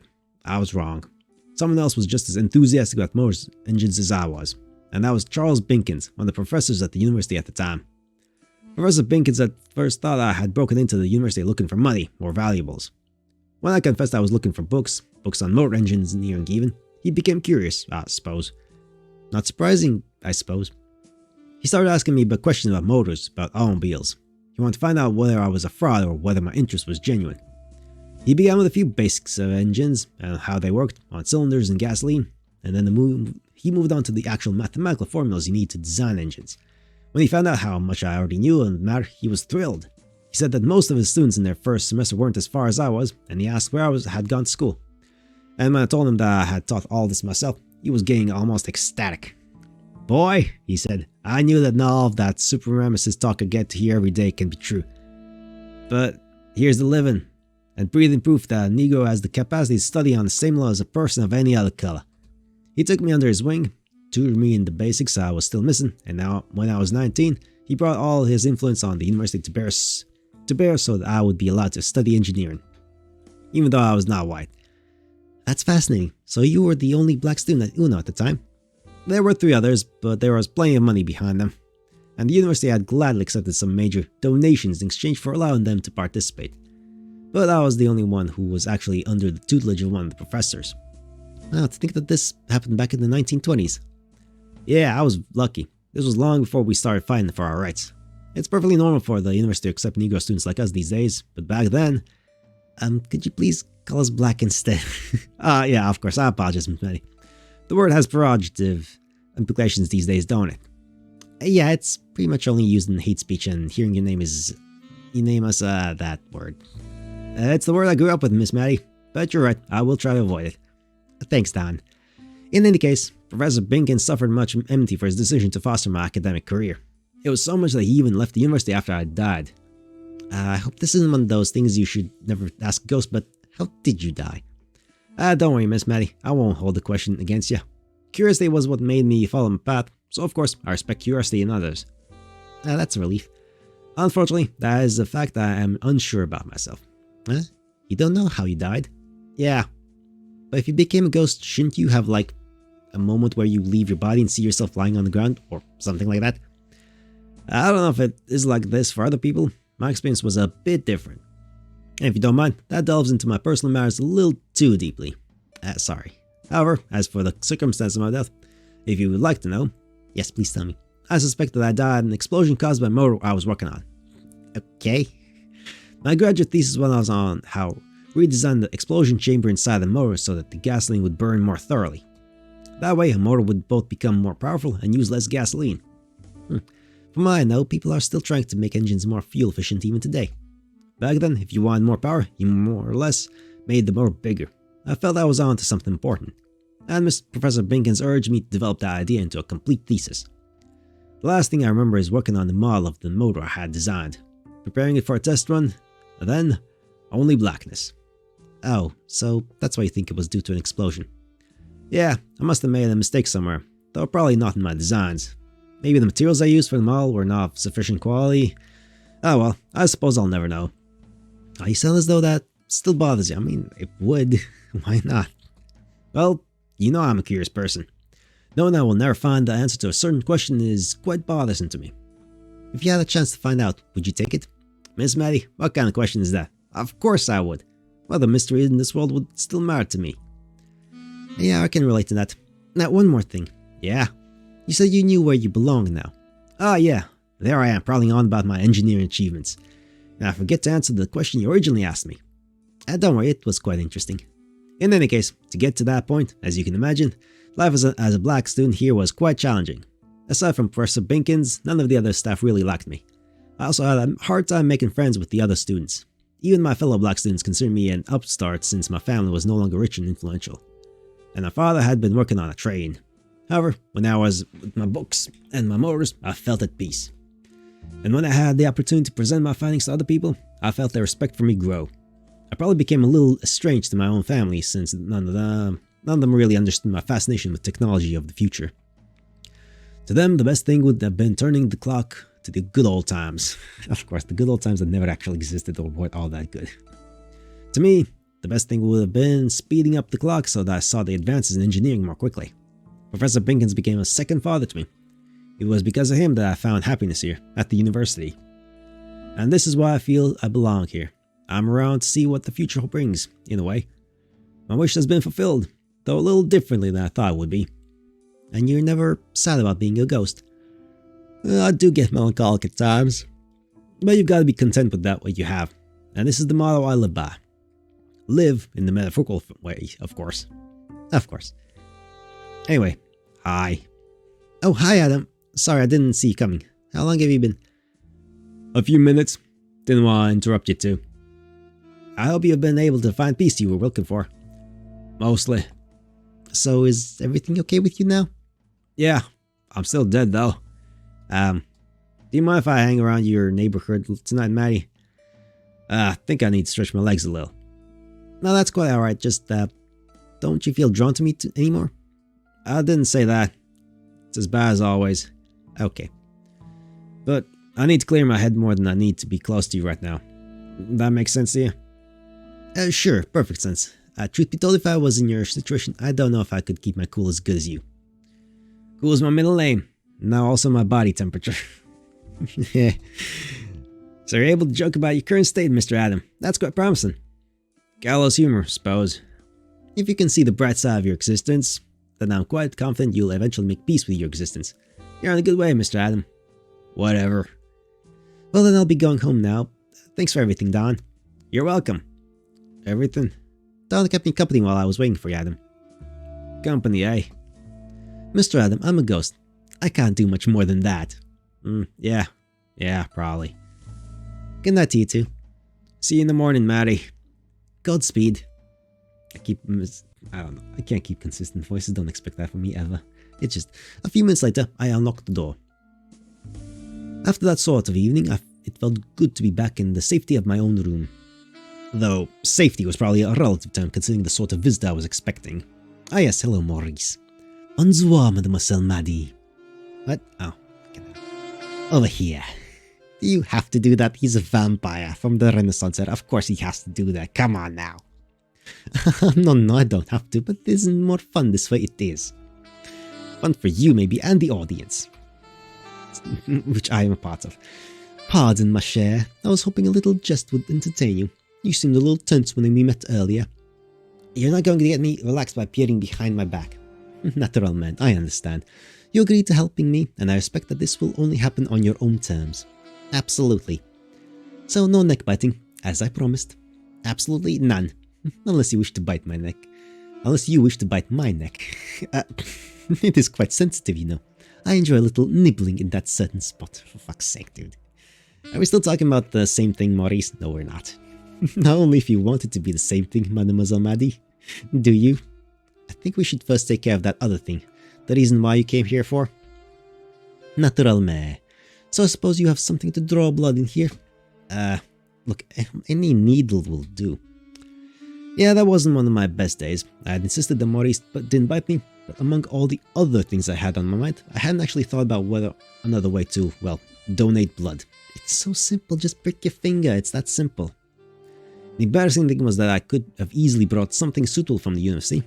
I worked with blood samples almost every other day, and I knew where I could have gotten the necessary equipment. I just hadn't thought of doing that. Truth be told, I don't really have an idea how to do this. Come on, it's so easy. Do you have, like, you literally have something sharp in this room. Oh, you don't have a knife in here? A knife? Yeah, just like a small cut, it's fine. A nice sharp knife, clean cut. It'll suck a little bit of blood, then in a few minutes it'll like coagulate and be fine. Like, nothing. Won't even leave a scar for too long. Like, you know. Like on the back of, like, on your wrist. Don't bump in the microphone. Like on your forearm, like over here. Like, just a small cut over there. Just that. No, that's it. It'll heal up very quickly. It's not like... Don't cut in places where you have joints or, like, constant movement, like in your fingers. God, I have, like, 10 cuts on my fingers, and they've been there for, like, a week because they're along, next to, or on the fucking joints. It's fucking annoying. Washing my hands is a pain. Oh, dear. Anyway. A knife? That would be easiest. What would I do with But come on now. Maddie, come on. Just cut yourself onto your arm. Or anywhere you are comfortable. Yeah, exactly. It's the easiest thing in the world. And then you would just suck on the blood a little bit. Who gives a shit? And then I drink your blood from there. Like, who gives a fuck? And how's that different from biting me and then drinking my blood? You control the location and everything else. Well, I'm not biting you. Aside from that, then oh, come on now. Really? Gives a fuck. Fine, then a small cut and drip the blood into like a little vial or whatever. Fucking hell. So you are uncomfortable with my lips touching you, I guess. Bad question. It was the thought of his lips touching me that made me uncomfortable. It was the thought that there were teeth behind those lips. That and the fact that he could drink as much as he wanted once he had sunk his teeth into me. Look, if he wanted to do that, he would have already done that. Maurice, of course, noticed my hesitation. In that case, there is another solution. There is? Not at all, man. Just pour your blood into a glass. I can drink it from there. A glass or any container. Come on now. Oui, I still haven't forgotten my table manners, Mademoiselle Maddie. How much would you need to drink? Not much. Maybe a wine glass full of your blood? That would suffice, certainement. That's a decent amount of blood, yeah. That would take a little while to drip from a wound. A full wine glass, actually, that would take fucking forever. Yeah, you want to get that like a proper needle equipment and whatnot to draw out the blood, because that's a decent amount of blood. No way you're dripping that out. A wine glass, less than half a pint of blood. That wasn't that much, but the thought alone, to see my blood running into a glass, pouring my blood like someone poured a drink, fair enough, and the thought of cutting me so deeply that the resulting wound gave off that much blood. It doesn't need to be a deep cut, necessarily. Like, just drip. Like, cut, squeeze, and drip for a little while. Prevent the blood coagulating that quickly and it'll be fine. It's weird, but in this situation, fine, relatively speaking. This wouldn't be anything like donating blood. This wouldn't be anything nice and clinical. This would be messy. Messy and messed up in all sorts of ways. Look, you have... Oh, I guess this is a communal building or something like that. You just have the apartment. The kitchen and bathroom are like, with other people or something. I don't know. I'm sorry, Maurice. Sorry? I can't do it. Nathalie, I understand. Seeing my blood spill, I don't think I could handle that. You see blood all the time? Okay. That doesn't surprise me, Mademoiselle Maddie. Not many people can. Some even faint at the sight of their own blood. Sure. You see, I shouldn't be like that. I'm a scientist. Blood should be just another bodily fluid to me. But all this, hey, different scenarios. It's fine. Ah, ma chère, hush. It is alright. You do not need to be flustered. I know I promised to help you and all, but... Mademoiselle Maddie, may I propose a solution? Yes? Please allow me to drink from you. And we're back to square one. Well, I promise, no, I swear it will not hurt you in the least. Look, Maurice, I said no, and there is no gentler way for me to draw blood from you, Mademoiselle Maddie. It is the best way, believe me. Oh, come on, I know I promised to help you, but you can't keep insisting on. I release you from your promise. I release you from the promise you gave me. You need no longer help me, unless you truly want to. But I thought it was so important to you. It is. It still is important, ma chère. My studies of the occult are the only thing that can cure this terrible boredom I suffer from. And I believe you are the only person who can help me now. Guilt-tripping her now. Your blood can help me unravel this conundrum, and I will have to drink it from you. Apparently, there is no other way. Or you can just wait until tomorrow when she gets the proper equipment, it's fine. Like, you're a vampire, you can wait. Patience is literally the one thing you excel at. But I do not want your blood if you are not comfortable with giving it. No promise you made could rob you of your right to decide what happens with your blood. So if you want me to, I shall go now and leave you alone. But if you can consider, I ask that you allow me to come to you and taste your blood. These are your options. Please choose. I know I should have said no. I know I should have told him to go away. But after what he had just said, after knowing that I had the choice to walk out on Maurice, I just didn't have the heart to do that. Alright, drink my blood. Chomp. Merci beaucoup. Oh, that's how that's spelled. I've heard that many times, but never seen it spelled. Merci beaucoup. Also, beaucoup. It's like 2 syllables in that word has like, what? 8 letters? Fuck you, French. You suck. Maurice approached me and put gently his arms around me, drawing me close. I'll be gentle. I wanted to say something smart, something snazzy, but somehow no words came out. Then Maurice opened his mouth. I cannot say what exactly happened next. I felt a rush of emotion suddenly rise into my head, clouding everything. And I heard my heart beating very hard and fast for a moment, and then slowing down again. My heartbeat became a slow, relaxed rhythm echoing in the back of my head, and warmth and comfortable sleepiness swirled through me, embracing me just as Maurice did. I could feel his soft hair tickle the skin of my neck ever so slightly, aside from his arms holding me. That was the only thing I felt of him. Everything else I felt was within myself. The world around me had disappeared. How long did he hold me like that? I don't know. All I know is that I didn't want it to end.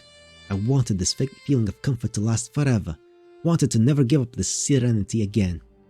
And still, when the feeling eventually subsided, I wasn't disappointed. I was content. Content as I had rarely been in my life.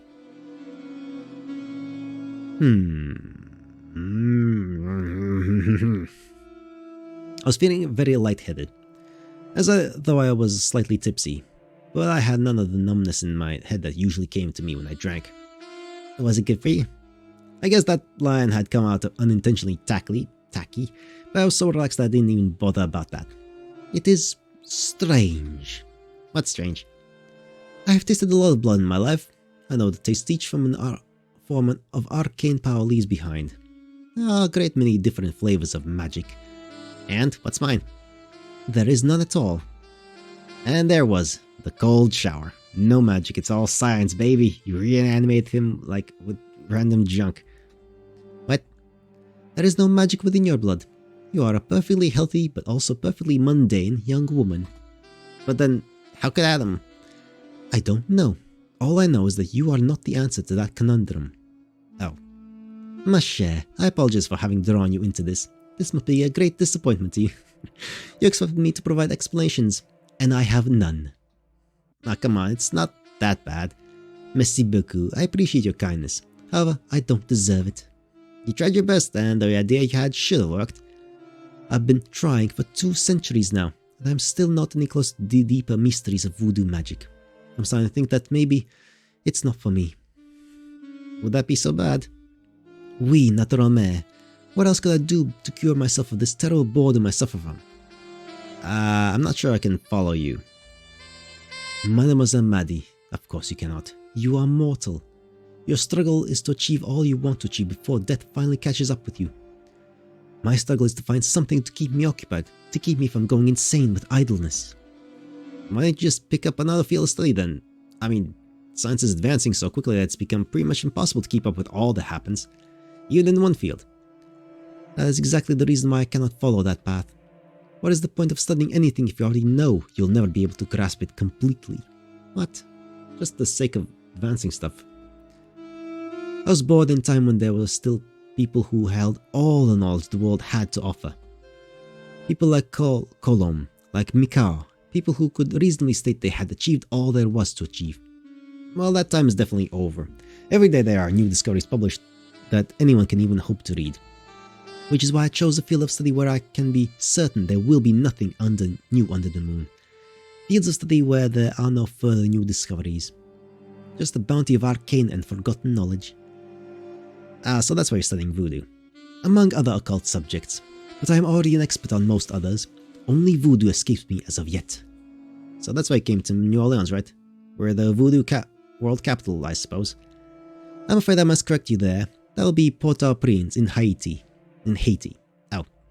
But you're right about one thing. Voodoo is the reason why I'm still staying in New Orleans. And why did you come here? Put simply, it was almost like being at home, but not home.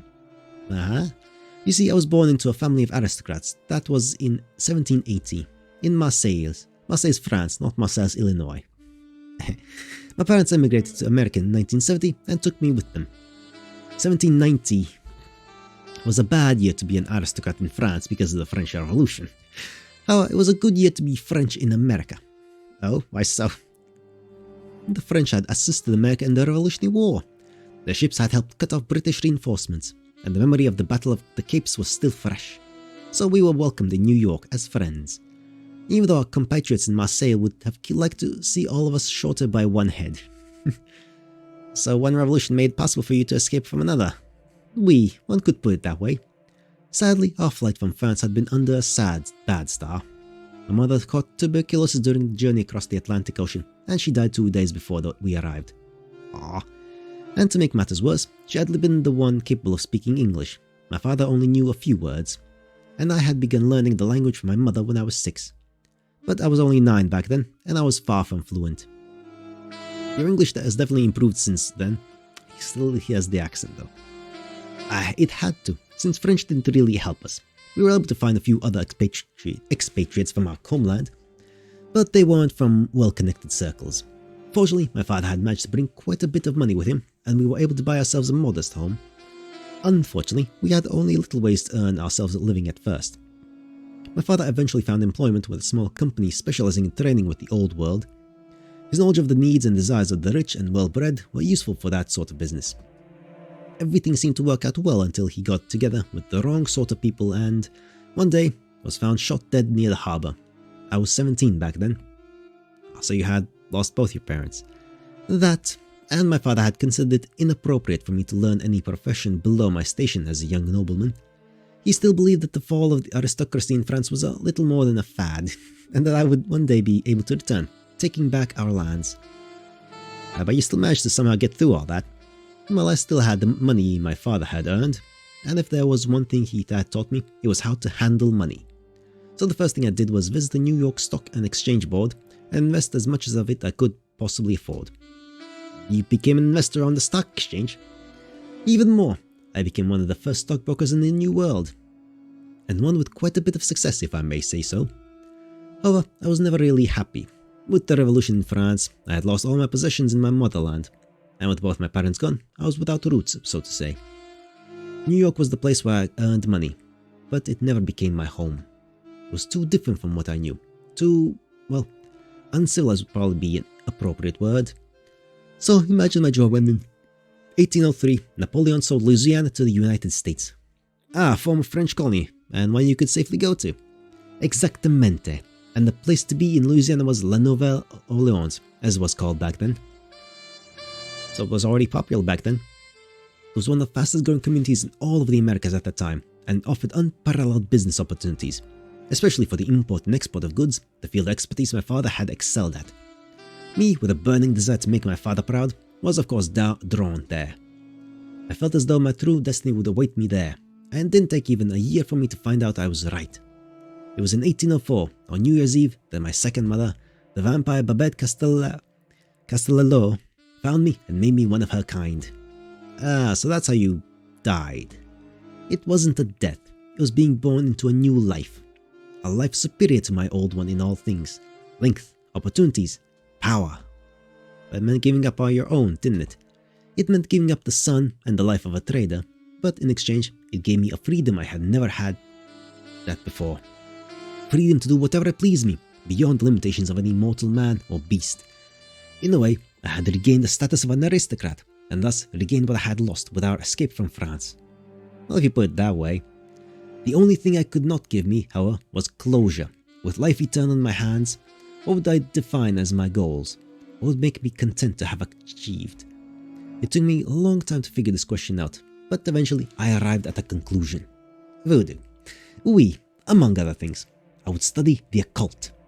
That would be the task of sufficient length and difficulty, even for a vampire such as me. And at the same time, it will be well suited to my nocturnal nature.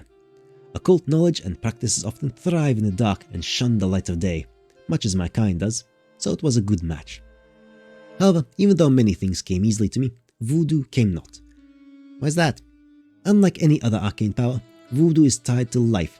In the worship of the Gedeloa, the voodoo god symbolizing death, is full of rituals requiring the life force of a living, breathing human. Vampire blood is strong, but it lacks the spark of life human blood has. That's why vampires need to drink blood in order to survive, though we only need very little. Okay. Don't worry, Mademoiselle Madi. I do not consider you or any other person food. I have only very rarely killed.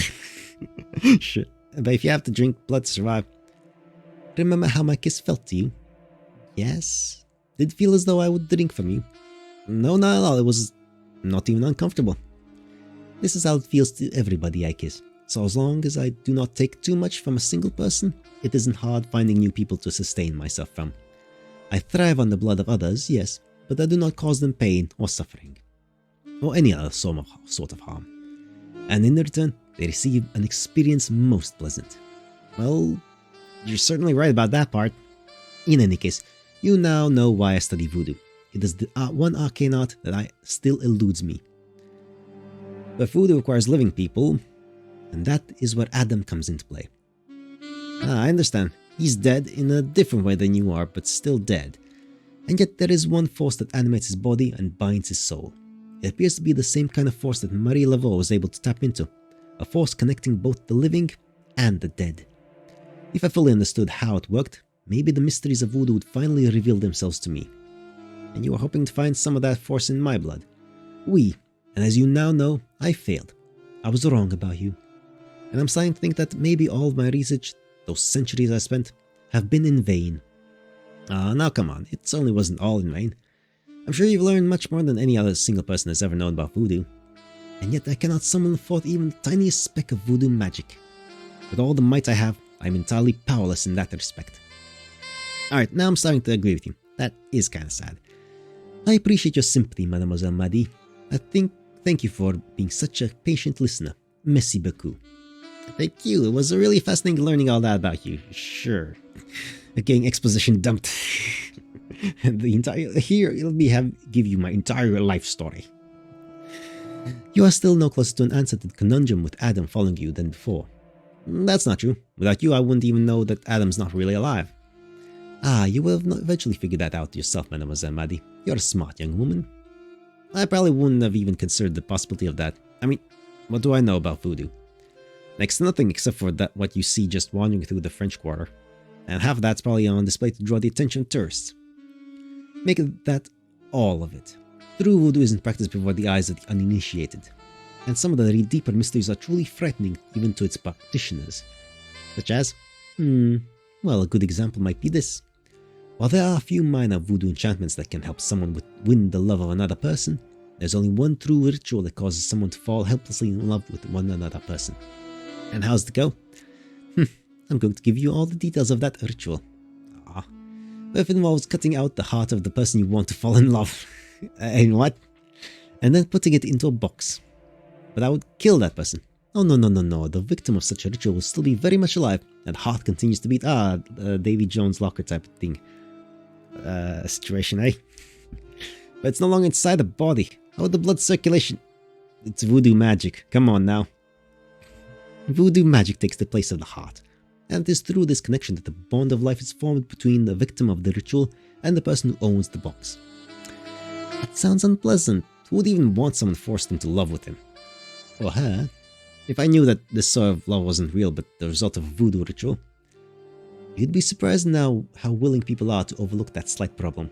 To my knowledge, only one person in the last 200 years has ever willingly ended the ritual and set the person loving him free. Is that impossible?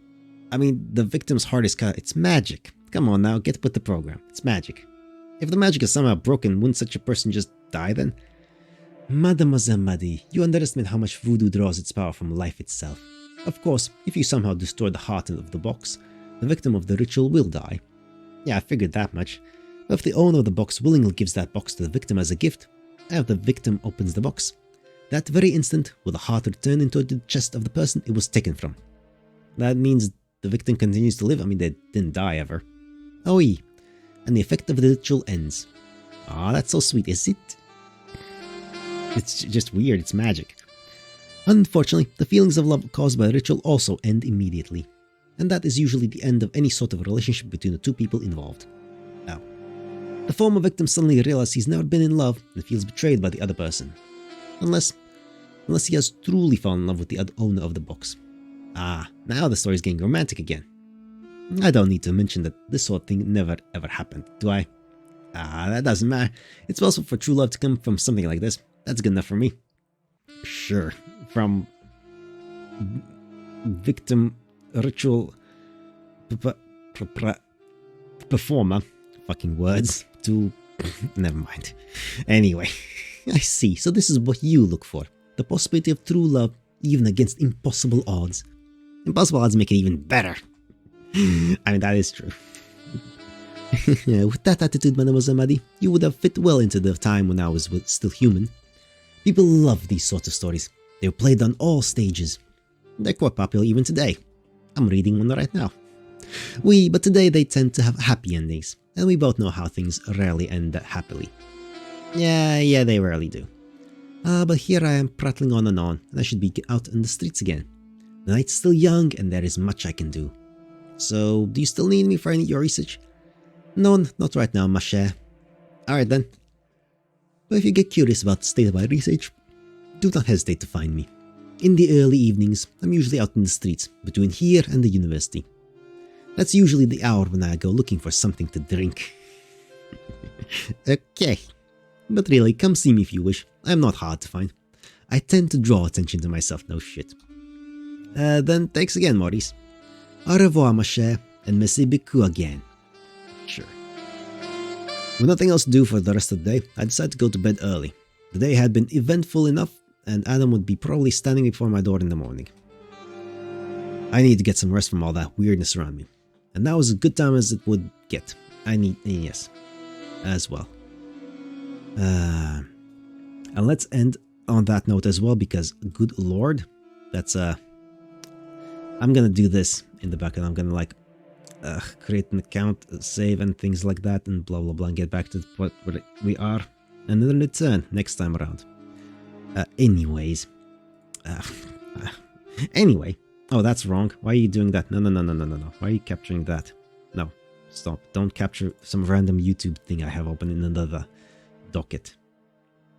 Alright, because I exited that. Anyway, we have... No, this is one we saw already. This is the one. There we go. Some other music to send us off from this. Genesis, Burning Rope, Europe, Mr. Government Man, ZZ Top, Rough Boy, Hypergriff, gorgeous debut from the game Arknights, and Power Glove, Blood Dragon theme, reprise from the game Far Cry 3, Blood Dragon.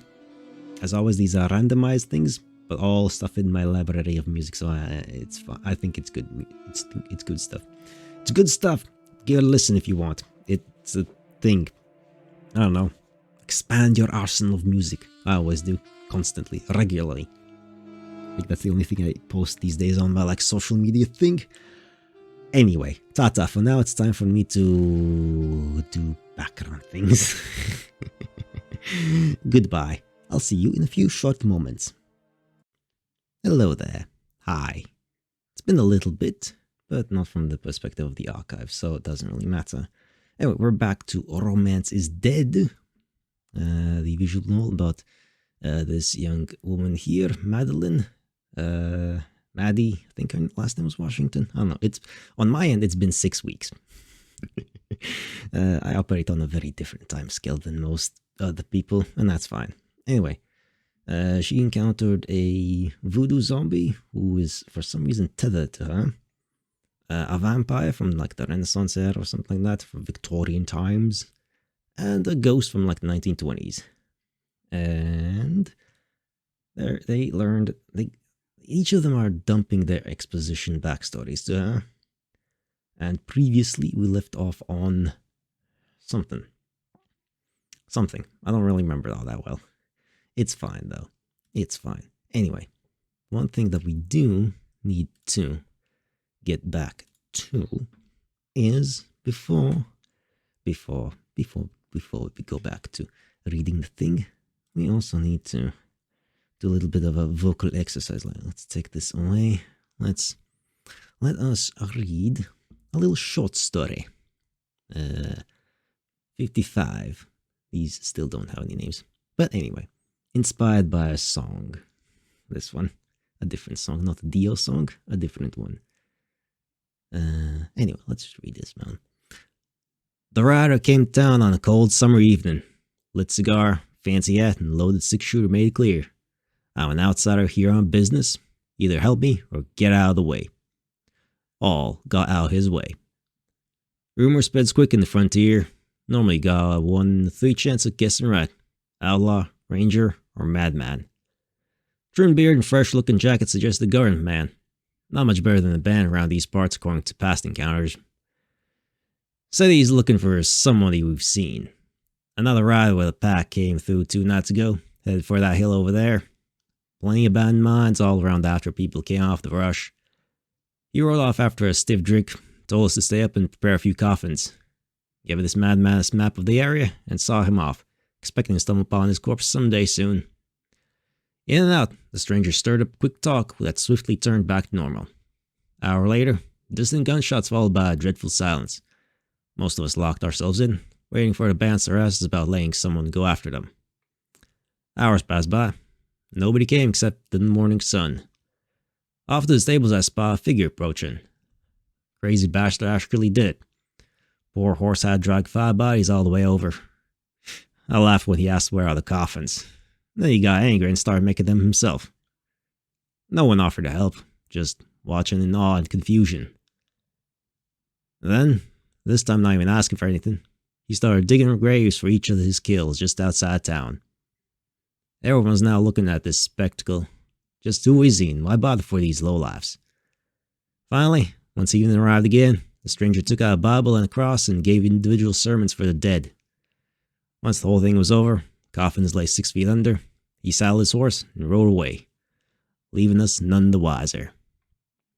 Well, sort of, I thought it was inspired by that Big Iron song, but sort of and sort of not. Well, anyway, that's fine. A mystery point of view observation things. But anyway, let's just simply return to... Now I need to actually find which one had the thing. Which one had the thing? Which is the thing? Ah, this is the one thing I forgot to... Ah, well, it's fine. Let's go with full screen mode and simply display capture. Sure, that'll work. Put myself in the corner, put the thing out of its misery. Let's continue. Last time, Madeline bid farewell to Maurice, who gave his backstory, and then spoke about something, whatever. And now it's morning time. I felt awake enough to let Adam in when he knocked at my door.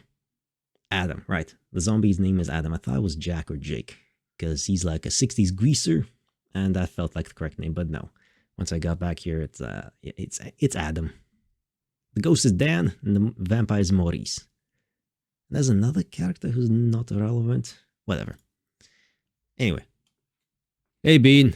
What's buzzing, cousin? That, sure. I have quite a bit of studying to catch up with. Today's the first day of mid-semester break. But I skipped some courses in the last few days, and I need to make up for that. So it's university time for you. Yeah, and you? I thought about checking out Louisiana State University today. Oh, what for? You remember those paper shakers I told you about? The ones I met during Mardi Gras? Yeah. If I can find them birds, they maybe know what happened about me. And my hog. Ah, of course. They may have been the last people to see you alive. Nah, he's like from the 60s. They're all... I mean, that they might be there as like aging professors now. 60 years later, or whatever time period it is right now. Yeah, I still remember what they look like. Hope they also still know me. Been half a year for them. Half a year plus 40. I think anybody would remember you, Adam. You're quite unique. Not for the time period he's from. Must be my wig. People keep looking at it all the time down south here. Oh, that's a wig? In any case, good luck searching. You'll be alright if you're away from me for some time. Negative perspiration. You'll still be around tonight, will ya? Of course I will, Adam. Then goodbye, pumpkin pie. Later. Got some weird expressions. We both left, and while Adam headed south, I went to the university. There was quite a bit of studying I had to do. The course I had missed yesterday was the most important one to catch up with, as much as of it was organized differently than in our textbooks. I met with a fellow student and quickly copied her notes, along with a list of literature I could use to read up on what I had missed. It was quite a long list. Oh, that fucking sucks. Oh well. Oh, these computers. Okay, so we're in like the early aughts, I guess. The entire rest of the day I spent at the library. Although it's university funding, these are library computers. These could be from like the 90s, and it would like they might not be any different 30 years later. So who knows? Time period is undetermined. To be honest, I was surprised with myself at how well I could concentrate on my usual studies. With everything that had happened in the past few days, One would have suspected my thoughts were anywhere but with biology, but somehow none of what I had experienced really distracted me. I mean, it's so different from the usual that once you get back to it, it's kind of like the brain can compartmentalize a lot of things. Was it because biology was the study of life, and everything that had happened somehow revolved around dead people? Whatever the reason, I made good progress. Even had time for a short lunch, and when I was done with everything, it was only 7:30. I had expected to be sitting here until much later in the night, so it was a pleasant surprise to be finished so soon. A little time to spare is never a bad thing. But how to spend that time? Maybe some window shopping downtown? Maybe getting a little alternative to the store excuse for food they served too now. And then it suddenly hit me. After spending an entire day on biology, the study of life, sure I could spend an hour or so on the study of death. Okay, that's one way to phrase it. Or rather, on one specific dead person I knew. Maurice or Dawn? Don't really care about either of them all that much. Sure, let's... we got info dump on both of them recently. Maurice, he's a knight, dude. Dawn... man, I can't actually decide. Both are equally uninteresting options to me. I guess we'll just go with Dawn. Sure, let's go with the ghost. A few minutes later, I unlocked the door. After that sort of evening, it felt good to be back in the safety of my own room. Even though everyone just can easily get in, so it's not that safe.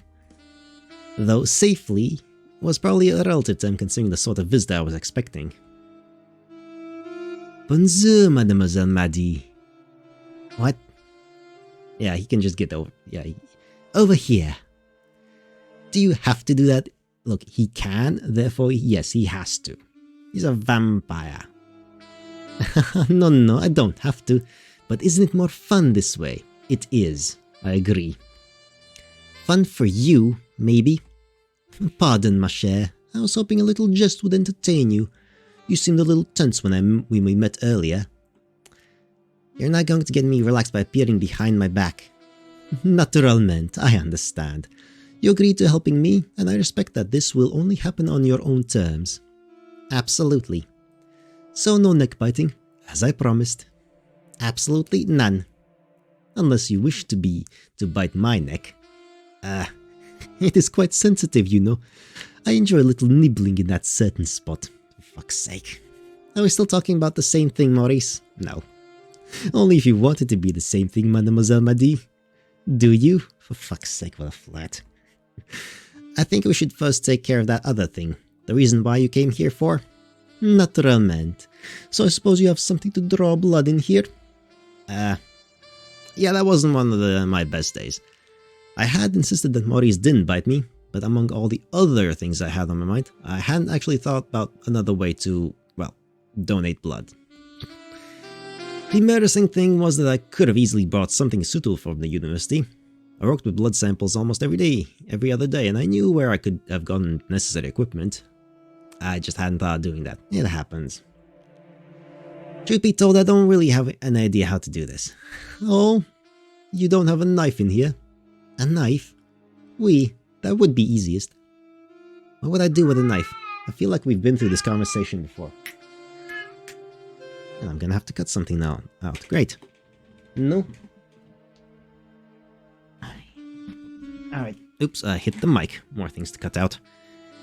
Excellent. Anyway, Cat is sitting next to me now because he's a needy little bastard who doesn't understand what he wants. He just wants attention. So he's getting some now.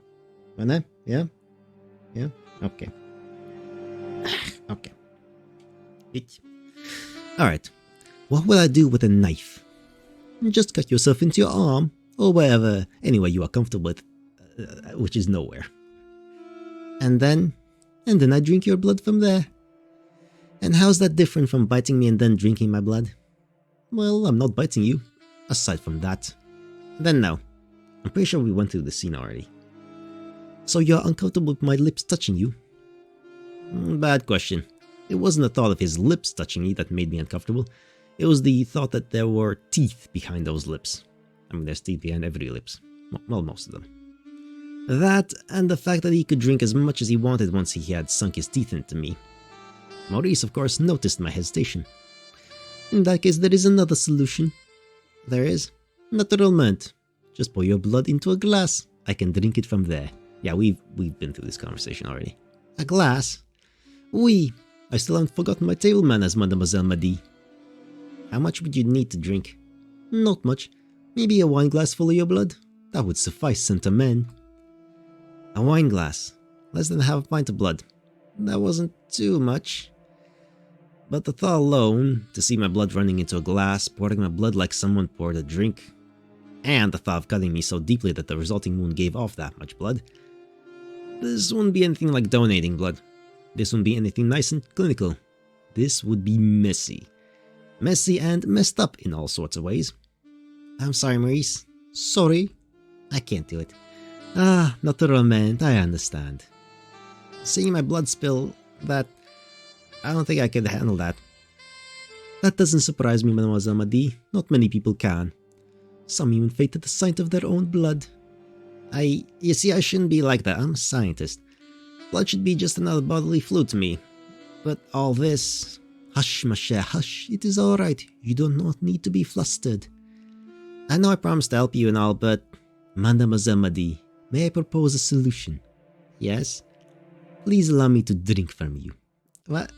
I promise, no. I swear it will not hurt you in the least.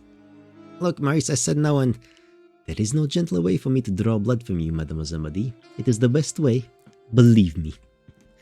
Oh, come on. I know I promised to help you, but you can't keep insisting on... I release you from your promise. Huh? I release you from the promise you gave me. You need no longer help me, unless you truly want to. But I thought it was so important to you. It is. It still is important, ma chère. My studies of the occult are the only thing that can cure this terrible boredom I suffer from. And I believe you are the only person who can help me now. Your blood can help me unravel this conundrum, and I will have to drink it from you. Apparently, there is no other way. But I do not want your blood if you are not comfortable with giving it. No promise you made could rob you of your right to decide what happens with your blood. So if you want me to, I shall go now and leave you alone. But if you reconsider, I ask that you allow me to come to you and taste your blood. These are your options. Please, choose. I know I should have said no. I know I should have told him to go away. But after what he had just said, after knowing that I had the choice to walk out on Maurice, I just didn't have the heart to do it. Alright, drink my blood. Merci beaucoup. We've done this. We 100%. I'll be gentle. I want to say something smart, something snazzy, but somehow no words came out. Then Maurice opened his mouth. I cannot say what exactly happened next. I felt a rush of emotions suddenly rise into my head, clouding everything. And I heard my heart beating very hard and fast for a moment, and then slowing down again. My heartbeat became a slow, relaxed rhythm echoing in the back of my head, and warmth and comfortable sleepiness swelled through me, embracing me just as Maurice did. I could feel his soft hair tickle the skin of my neck ever so slightly, but aside from his arms holding me, that was the only thing I felt of him. Everything else I felt was within myself. The world around me had disappeared. How long did he hold me like that? I don't know. All I know is that I didn't want it to end. I wanted this feeling of comfort to last forever. Wanted to never give up this serenity again. And still, when the feeling eventually subsided, I wasn't disappointed. I was content. Content as I had rarely been in my life. I think I did a better reading of that this time than previously, though. I was feeling very light-headed as though I was slightly tipsy, but I had none of the numbness in my head that usually came to me when I drank. Was it good for you? I guess that line had come out unintentionally tacky, but I was so relaxed that I didn't even bother about that. It is strange.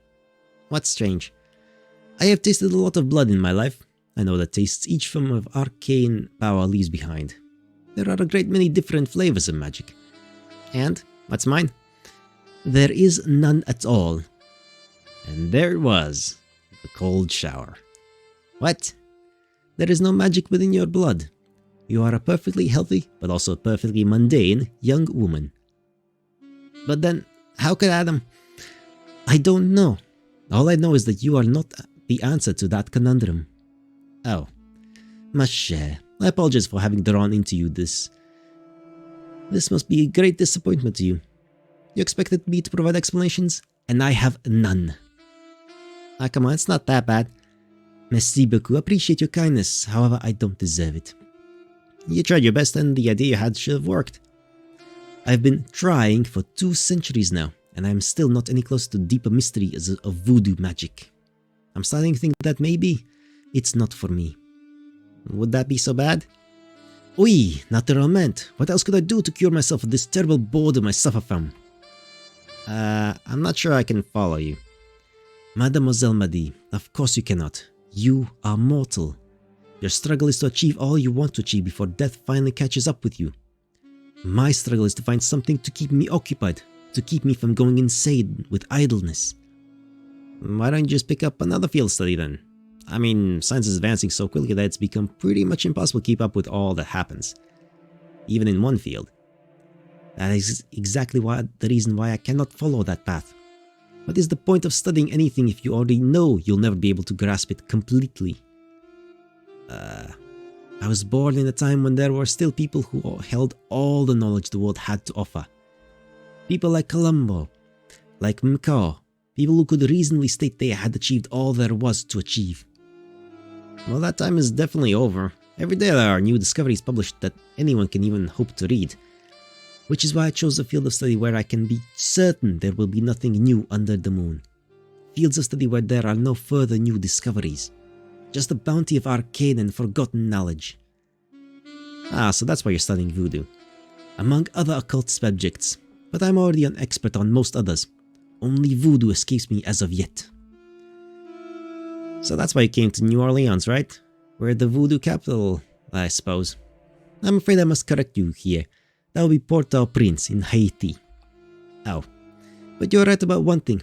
Voodoo is the reason why I'm still staying in New Orleans. And why did you come here?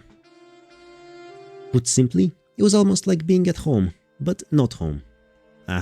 You see, I was born into a family of aristocrats. That was in 1780. Okay, yeah, Victorian era, not that Renaissance. Forgot about that specifically, but yeah. We've seen this already. Okay, I'm just gonna skip this quickly, because we've been through this already. This backstory. Like, we know, yeah, it's a backstory. Okay.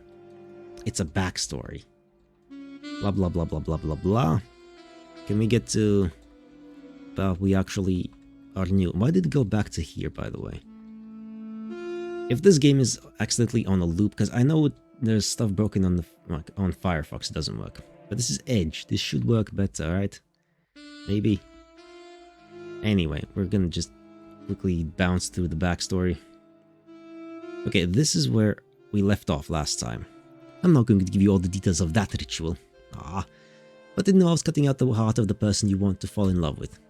What? And then putting it into a box. Yes, Davy Jones. Yeah. Before starting, I literally watched the last 10 or so minutes of the previous stream I did here with this, and yeah, we did that. Now kill that person. No, it will not. The person is loved, and they can break this thing if you want, and blah blah blah. Voodoo magic, get with the program, Maddie. It's magic. It's bullshit magic. Anyway, yada yada yada. And we have even today stuff is popular, yeah. Streets and stuff like that. Nice still. So do you still need me for your research? None, not right now, ma chère. Alright then. But if you get curious about the state of my research, do not hesitate to find me. In the early evenings, I'm usually out on the streets, between here and the university. That's usually the hour when I go looking for something to drink. Okay. But really, come see me if you wish. I'm not hard to find. I tend to draw attention to myself, no shit. Yeah, and I said the same thing. And thanks again, Maurice. Au revoir, ma chère, and merci beaucoup again. Sure. With nothing else to do for the rest of the day, I decided to go to bed early. The day had been eventful enough, and Adam would be probably standing before my door in the morning. I need to get some rest from all that weirdness around me, and that was as good time as would get. My sleep wasn't exactly quiet that night, but it eventually found me, and when I woke the next morning, I felt comfortably refreshed. I felt awake enough to let Adam in when he knocked at my door. Hey Bean, what's buzz? Yeah, we literally just started with this one. Okay, yada yada yada, make up for the last days, university time, he's going to Louisiana, yada yada yada. And then, of course, like, is this an accidental loop? I went to the university. Like, what happened here? Okay. So we made a choice to like, yada yada yada. We are buggering up right now, real bad. I'm just gonna have to restart the whole thing now, because fuck me, this is okay. Let's just go back. Okay, let's just start. Yada yada yada. Let's just go quickly through the thing. Hey yo, hi there. What's up? I'm going through a visual novel and it's buggering up because it's browser based. So I'm like restarting, like I don't know, like trying to fix it. But if we're stuck in a loop, I may have to just end it prematurely. Things are weird. Sometimes things don't work out with like things from a decade ago. Built for a browser. Wait, Edge didn't even exist when this game was made, so that's weird. And Firefox breaks other things, so that doesn't help. Guess helping. Yeah, alright, I'm not that stupid. Just gonna try to remember all the choices I made previously. Hello, Maurice, the vampire who just breaks in. Then again, I must admit, I am curious. I don't need another widow. I can try to do the same choice I did previously. Sure, it may have been 6 months, but it's... No, 6 weeks, not months. It's not that long. Anyway, hi. This is where we get introduced to Dawn, the ghost. Hi there.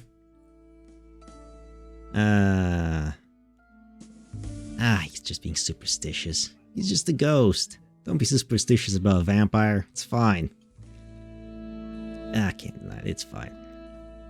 Things might not make a lot of sense right now. I know, but things. Let's embrace the hug. It's fine. And we are going for a random zombie dude from the 60s who's not... Nobody's sure why he's here and attached to Maddie. He's supposed to keep track of him. Don, the ghost. Make sure Adam doesn't do anything too stupid, since he's got amnesia. Okay, we're back here, and now it's time to tell him that he's a zombie. Let's listen to Dawn's advice. Dawn will break the news to Adam that he's a zombie instead of us. Now we have another encounter with Maurice here, doing things. I know it doesn't make a lot of sense. It's fine. Let's just grudgingly agree. Well, and if there's no other way. So you agree? Yes. Magnifique. But. Not here, not now, no butting me. Okay. And then let's go there. Hello. And yeah, Adam's now sulking in the cemetery. Just takes time to cope with the fact that you're dead and you're a zombie. Let's just wait him out. He's a strong man. He can figure things out for himself. Just needs to kick himself in the head a bit. Make sure things are all alright. Anyway, Don is giving us his backstory. He was a mechanic in the 1920s. And stuff like that. Anyway, hi.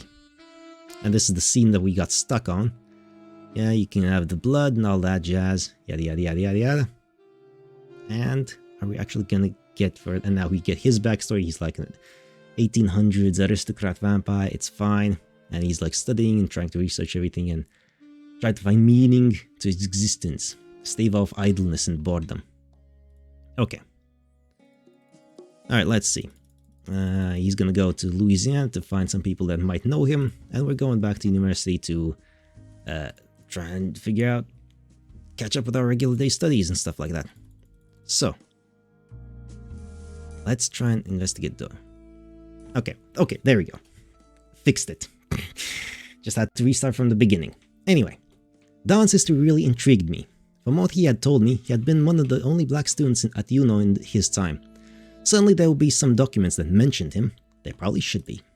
And maybe even information on how he had died. I mean, he said it was just like an accident or something. Working on one of the engines.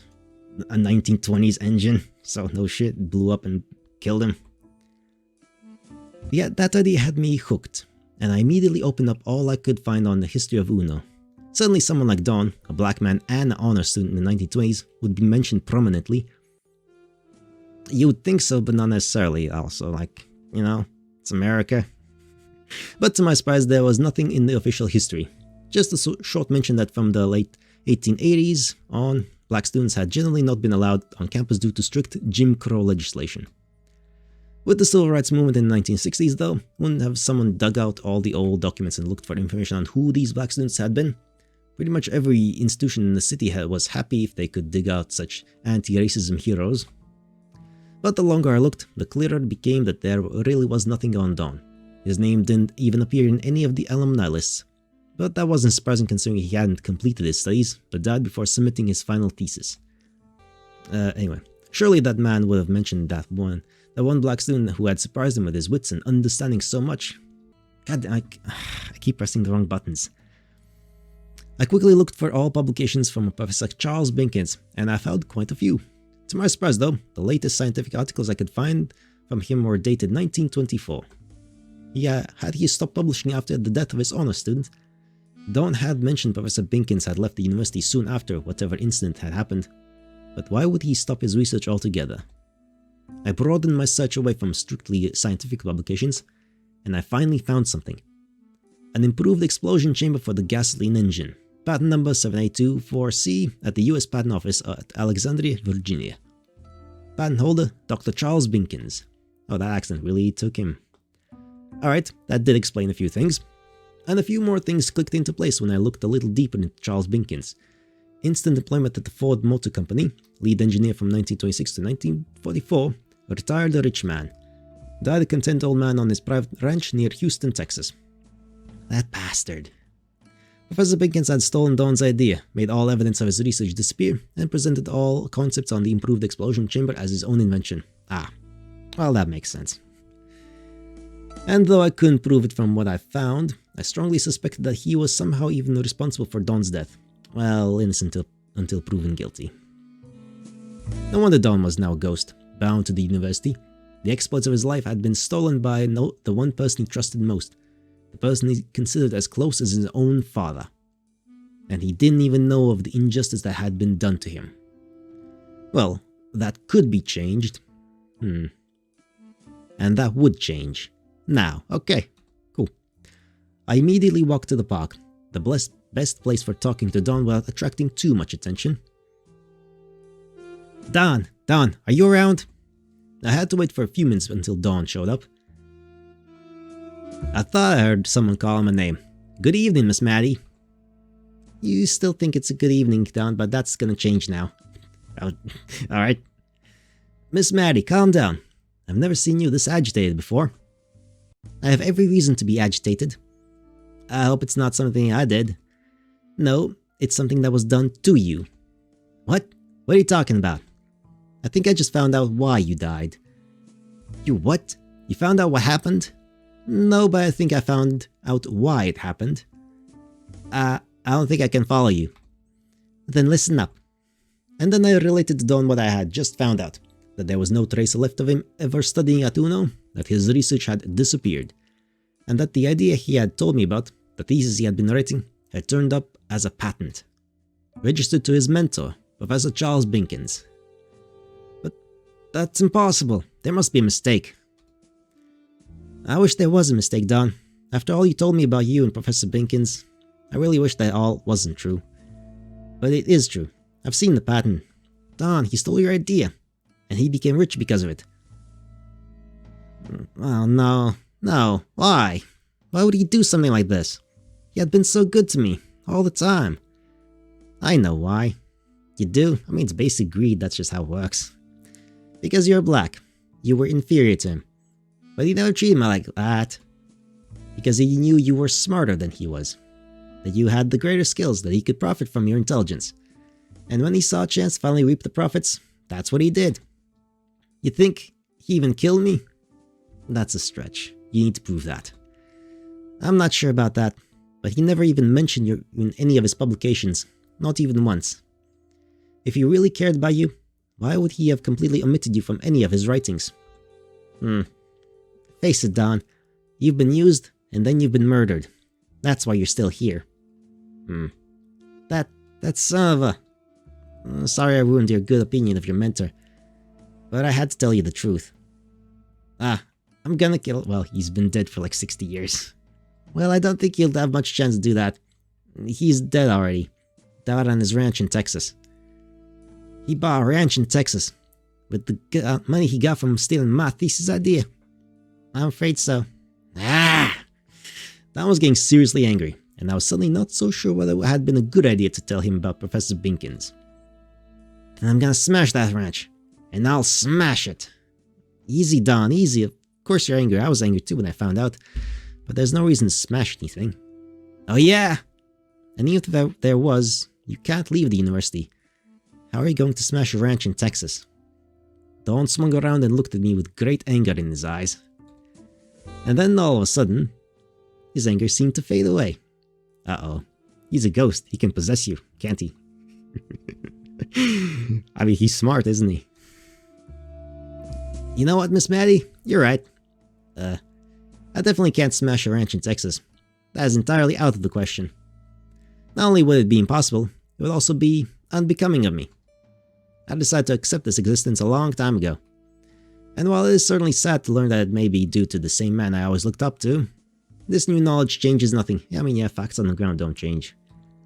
I am still who I am, and my achievements are still mine. And if they were great enough to make another man rich, well, then they must have been great achievements indeed. That's not necessarily always true, though.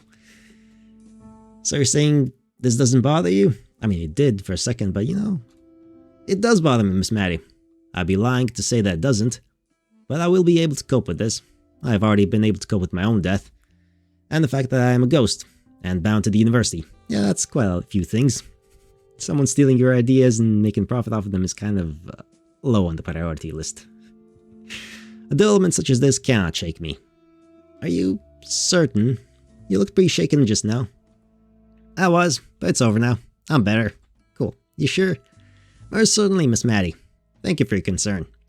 And now if you don't mind, I would like to leave. There may be people on campus who need my help.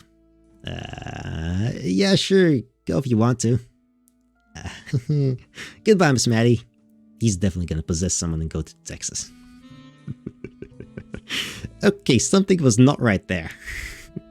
I had known Daniel for only a few days, but I was certain that mood swings like this were definitely not a part of his personality.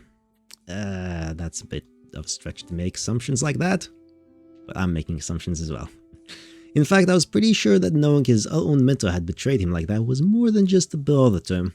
It probably ate at him. Damn, why had I told him? What did I think he would react like? Truth is better than not knowing. I would need to fix that somehow. I was responsible for his current state of mind. Not as much as that Professor Binkins, but still somewhat responsible. But how? I really didn't have a good idea, and I didn't really know who could have helped me there.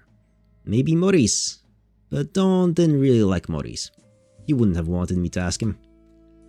But Adam could maybe relate to him. Actually, talking to Adam was a pretty good idea. Don had helped Adam cope with his own situation. Maybe Adam could now return the favor to Don. If I knew anything about Adam, he was an expert on how to give a damn about authority figures. That state of mind was probably exactly the right medicine for Don's blues, so to speak. Well, Adam would probably return to my apartment anyway, sometime tonight, so I could just do the same and wait for him. Adam. Who would have thought that I'd need him so soon? Well, he's in Louisiana now, so that's a bit of a problem. Adam wasn't home when I returned, so I decided to stay up for a little longer and wait for him. However, time went by. Midnight passed, and there was still no sign of Adam. I was starting to get a little worried. Theoretically, I could have slept in the next day as there were no courses I had to attend, but I really didn't want to get lazy in my studies. Despite everything else that was currently happening around me, just keeping up my usual routine for biology felt like the best thing to do, if only to retain some normality. So eventually, I decided to go to bed and was hoping that Adam would be nice enough not to wake me when he returned. When I woke up in the morning, Adam was still not there. However, he was certainly old enough to take care of himself, and he was undead, so I doubted anything bad could have happened to him. Maybe he had found out where his bike was and was currently trying to get it back. That would have certainly explained his behavior. His bike had seemed to be something of great importance to him.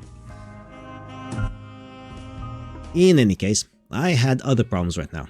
I still needed to prepare for the classes of the upcoming week, and there was some required reading I still hadn't done.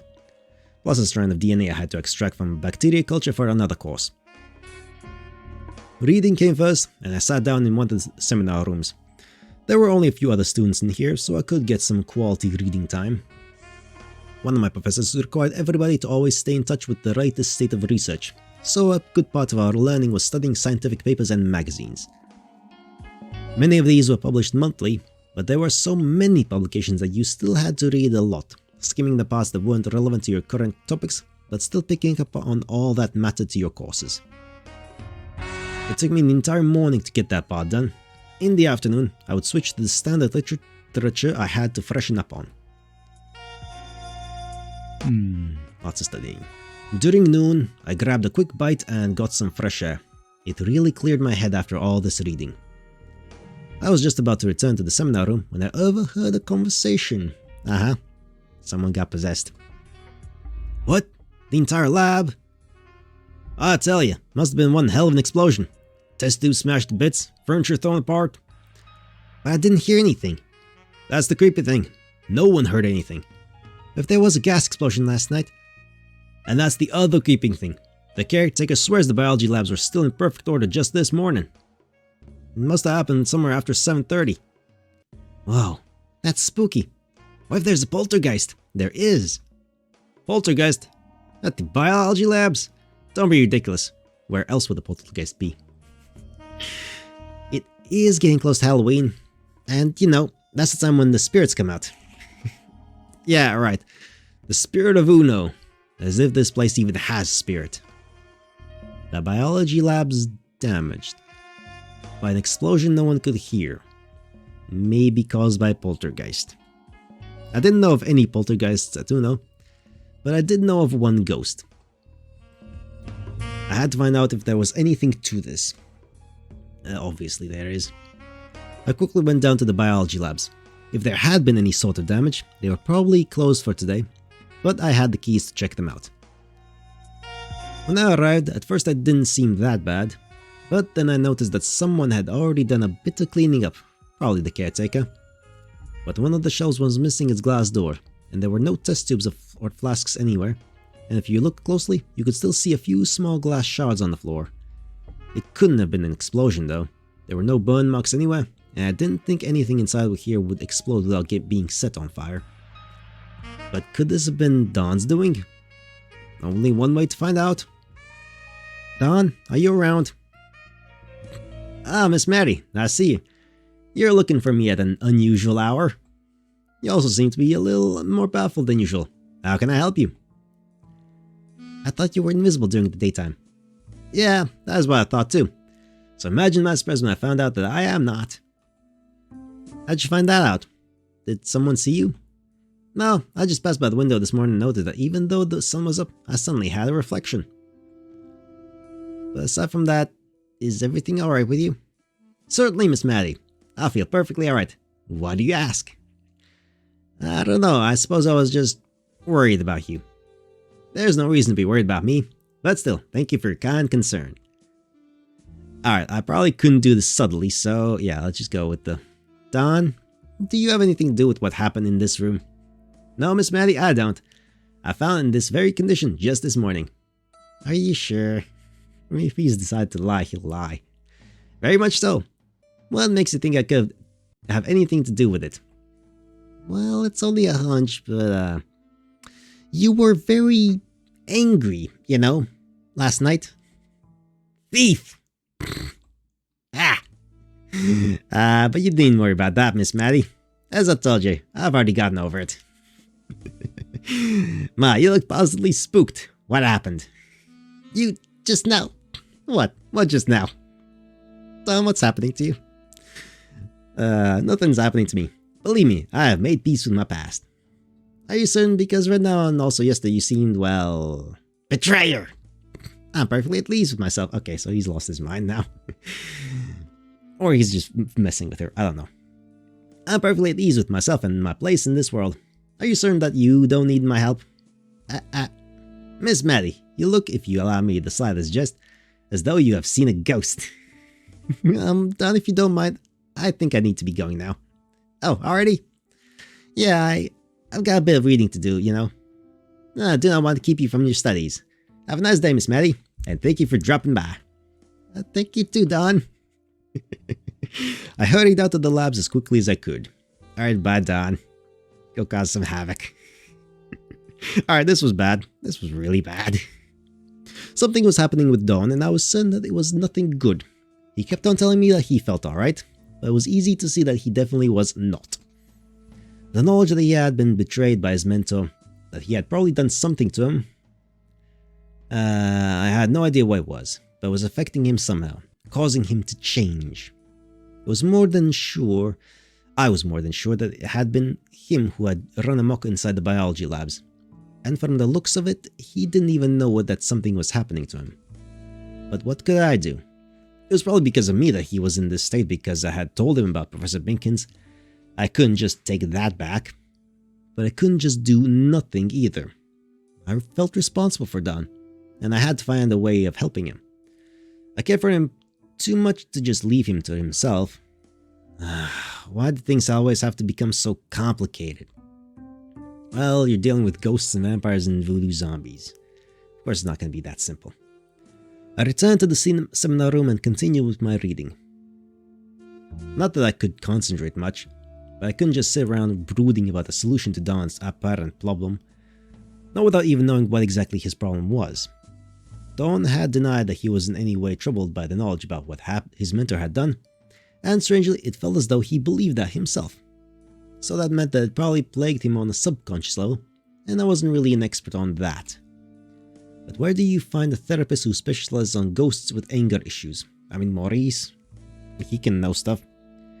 When I was done with my studies, I still hadn't, he did say he's an expert on pretty much all other forms of occult except voodoo. So, you know, I still hadn't thought of a good answer to that question, which bothered me quite a bit. When I put my mind to studying, I usually have quite good ideas about everything except the things I'm trying to learn. But unfortunately, it didn't work out this time. No great ideas about what to do with Dawn. So I decided that I needed to clear my head a little more. Go grab a smoothie or something. I left the university, but instead of going home, I went for a little walk down the streets. Maybe the fresh air would help me think. Maybe I was just hoping for inspiration. Maybe I was hoping Adam would show up with a few ideas about what to do for a ghost with anger issues. And maybe I was even hoping to find Maurice. Dawn didn't really like him, but Maurice had claimed he was an expert in all things supernatural. Ghost psychology sounded as though it could be a part of his expertise. But even though I walked up and down the streets aimlessly for several hours, nothing of all that happened. Neither did I have a flash of insight, nor did Adam or Maurice show up. Eventually, I decided to call it a day and just go home. Maybe Adam would have returned by now. But unfortunately, that wasn't the case. My apartment was as empty as I had left it, and for the first time, I really realized how empty it was. And how empty my life really was. So far, it had only revolved around my studies. I didn't have any real friends. All I did was study together with a few other students. I had broken up with Charlie only days ago, but even when he had been together, we hadn't really been that close. Physically, yes, but emotionally... Wasn't it strange that what I currently felt for Dawn, who wasn't even alive, was stronger than any emotions I had for any of the people I had been together before that? If Charlie had gone through what Dawn went through right now, would I be as concerned for him as I was about Dawn? No, I wouldn't. I needed to talk to Dawn. Needed to talk this out with him. Needed to be there for him. I couldn't leave him alone like that. But I couldn't face him right now. Not with my thoughts and emotions all jumbled like this. I would need a clear head for that. And as neither studying nor walking around had really helped me find some composure, I decided to go to bed and just get some sleep. That should have been a good plan. Unfortunately, it wasn't. Or rather, it would have been a good plan if I actually had been able to fall asleep. But with all that was going on in my mind, that was pretty much impossible. When I woke up in the morning, I felt as though I hadn't slept at all. Good thing there were still no classes today. Bad thing that I now had to face Dawn in that condition. But then again, at least I had plenty of time to think last night, and I had already thought of a strategy for today. A strategy of how to handle the conversation with Dawn. I had pretty much thought through every possible thing Dawn could tell me today. That's a bad idea. That's never gonna work out. You never know what's going on in someone else's head. Especially someone who's going through, I guess, split personality at this point or something like that. And a ghost. And how I would answer to that. Yeah, those never work out. Those internal dialogues never work out. I would slowly, gently show him that he had a problem, and then worked out a solution, together with him. However, I never got to do that. Uh-oh. When I arrived at the university, there was a large crowd of people standing in front of the university, and there were several police cars parked in front of it. Last night there had been a second explosion, and this time a real one. It happened last night at the Faculty of Engineering, and had apparently destroyed some very valuable machinery. The police were investigating the scene of the explosion and didn't let anyone into the university. There was a bomb squad currently searching every room, and would depend on their work when we would be allowed inside again. There was talk of a possible terror attack on Uno, but I knew better. And I had to take action. Immediately. Alright. I quickly left for Lake Oaks Park and looked for a quiet corner. As soon as I was certain nobody would be watching me, Dawn. I waited for a few minutes. Nothing. Dawn, where are you? I need you. Again, nothing. Maybe Dawn was currently occupied elsewhere. The university was big. He probably couldn't be everywhere at once. But that very moment, I felt a very strong presence around me. And though I couldn't see anything, I was certain who it was. Dawn, is that you? And even though I knew it was him, he felt different. Changed. His presence was no longer focused to a single place. He was at the same time both bigger and more spread out than before. As though he suddenly occupied the entire park and no longer just a small spot the size of a man. And while I was wondering what had happened... Run, Miss Maddie. He's lost control. Dawn? Run! His voice boomed in my head, full of both anger and dread, and I turned and raced out of the park as quickly as I could. Behind me, I could hear a terrible noise, and as I looked over my shoulder, I saw one of the trees in the park explode. Oh, alright, action now. Seemingly for no reason, and its splinters were thrown 100 feet. Ghost powers, fuck yeah. That couldn't have been done, or could it? I mean, literally nothing else could. What had become to him overnight? Why so quickly and why so violently? 100 years of, past catching up with him now. I never found out the answer to that question. The University of New Orleans was closed down for almost 2 weeks before they opened the doors for us students once again. The police had not been able to find anything. However, there was talk among the students that when the police had went, a suspiciously high number of the local clergy had met with university management. Bloody hell. There were rumors about an exorcism that had been conducted, and that the university in fact had been plagued by a poltergeist. Of course, there were never any official statements about that, and the original explosion in the Faculty of Engineering that the police had investigated was rated an accident. However, since that day, the university was never the same. At times, students could hear strange noises coming from empty rooms, and some said they had seen books in the library fly around for some reason. Dawn never appeared to me again, so I am rather sure that he was no longer there. Except for maybe a little of his anger, which must have been more terrible than I could have ever imagined. Until today, I regret that I haven't been able to be there for him. Until today, I still believe that if things had gone a little differently, he would have met a happier end than this. But how many of us wish for a happy ending? And how few truly get them? Dawn's ending, Wrath.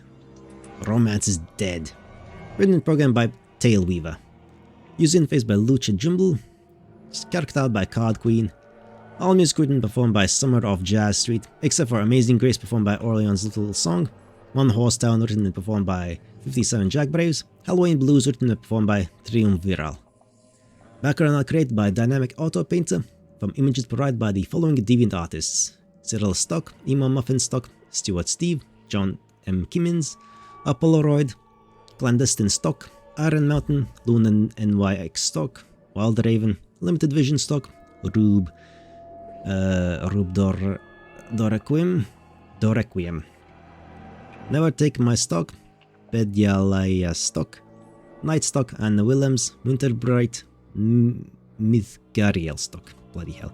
Made with Renpai by Python. All parts of this production licensed under the Creative Commons license CC by We NC. Telltale's production circa 2013. Thank you for playing. Okay. Okay. Sure. Just take me to the main menu. Okay. Okay. That was an ending. Okay. We're just gonna quickly redo all the choices that we've made, but let's go with Maurice instead. This guy doesn't matter. Anyway, piss off now, Adam. I just want to make one different choice. Everything else will be the same. I want to see what happens when we choose to follow up on Maurice. Yeah, I'm not that stupid. I'm not gonna let you follow me home. Anyway, there's a vampire inside our home. La-di-da. Yeah, no. Don't do that. Come on now. Hi. Don't get so close. Hello, Adam. We never find out what happens with Adam. Well, I mean, we can, but I don't think I will. I don't think I care too much about the 1960s greaser zombie. I want to know what happens to Maurice, though. He's just being superstitious. It's fine. It's just some wrath. You deal with that. I can't deny it. Alright, sure. Anyway. So. Sure, whatever. A little bit of a hug. Hugs are nice. But then we have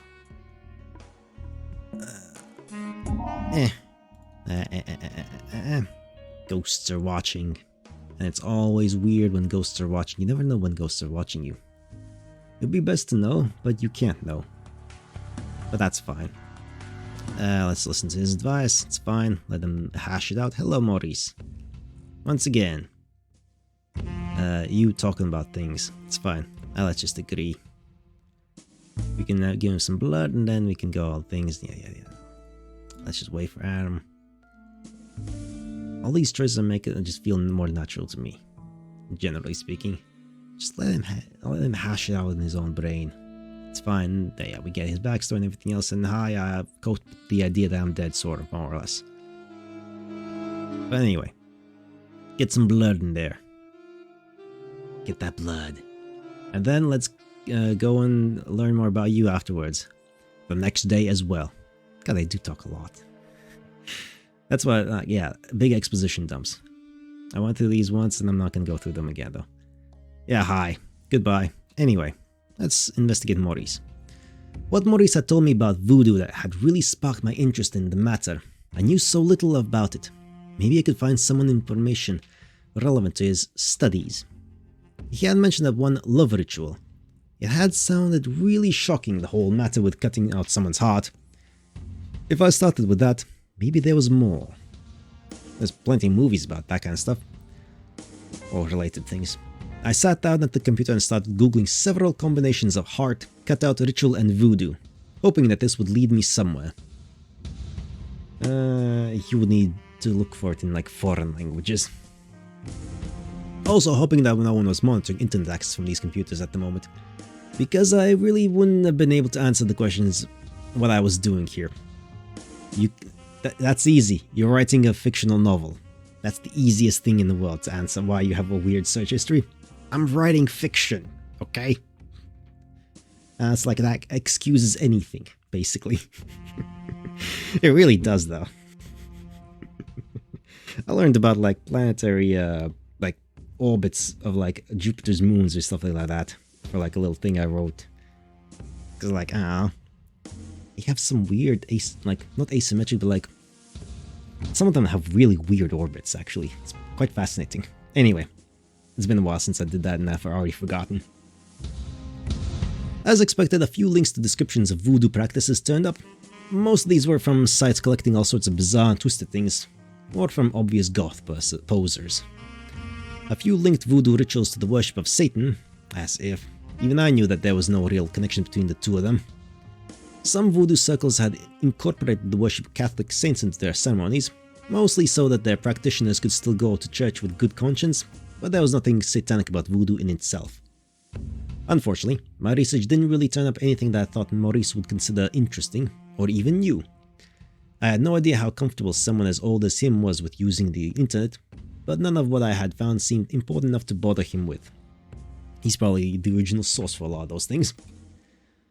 I was just about to quit searching when my eyes found a link I had probably overlooked before. It was a link to something posted only yesterday. Oh, that's recent. A human heart stolen from our faculty. Okay. The entry was from the student forums of Louisiana State University, and the text seemed to mention that both voodoo and ritual, so I clicked it.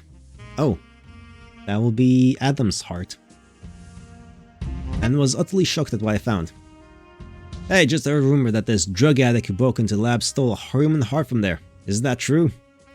Yeah, that's true. Weirdo stole one of the anatomy samples, a human heart prepped in formalin. Sheesh, those crackheads. Oh, that's just straight up Adam who did that. What would someone use human heart for? Some voodoo rituals? Yes. Crackhead's probably gonna try and smoke it. You sure about that with the heart? Nothing on the news about it. Faculty's keeping it under wraps. They had to report the break-in to the police, but didn't mention anything else that was stolen. They don't want the tabloids to go crazy about voodoo theft at LSU. Where do you know all this stuff from?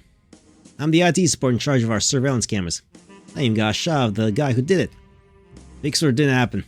Alright, check out that weirdo link. Wow. I swallowed the lump in my throat and clicked the link. It's obviously Adam. Obviously. What the? Oh, wait. Oh, it's this weirdo? From the start? I couldn't believe my eyes. That was Bernard. Okay. I was not expecting that. What? The fuck? That weirdo from the beginning. He was like trying to hit on Maddie. Very unsuccessfully. And very creepily. The fuck? So, Bernard had been the guy who had broken into LSU. And he had stolen a human heart. Right. I still remembered when it had been reported. It was the day when I had first met Adam. Oh, so he's some... What? And right before that, Bernard had visited me in the lab, acting quite strangely. Okay, I was not expecting this to come back. But what connection was there? And then suddenly clicked. There's only one true ritual that causes someone to fall helplessly in love with another person. I'm not going to give you all the details of that ritual, but it involves the cutting of the heart of the person you want to fall in love with. The victim of such a ritual will still be very much alive, and the heart continues to beat. Right? If Bernard had stolen the human heart, then perhaps it had been Adam's heart. He was testing it out. And the reason why Adam was walking around feeling drawn to me was a voodoo ritual that Bernard had conducted. Okay. Alright, that sounded very unlikely. Yeah, I'm questioning that logic entirely as well. But I couldn't dismiss the chance that it was possible. And there was someone who could tell me whether it was a possibility. I had to find Maurice. Yeah, we need vampire. I printed out the photo of Adam and then quickly left the university. Maurice had told me he was usually out in the streets near Uno at night, so that's where I was hoping to find him. There were still a few people around, although it was nowhere near as crowded as downtown Bourbon Street. Which was both a good thing and a bad thing. The good thing was Maurice would stand out more easily. The bad thing was Maurice was less likely to find, well, someone to drink here.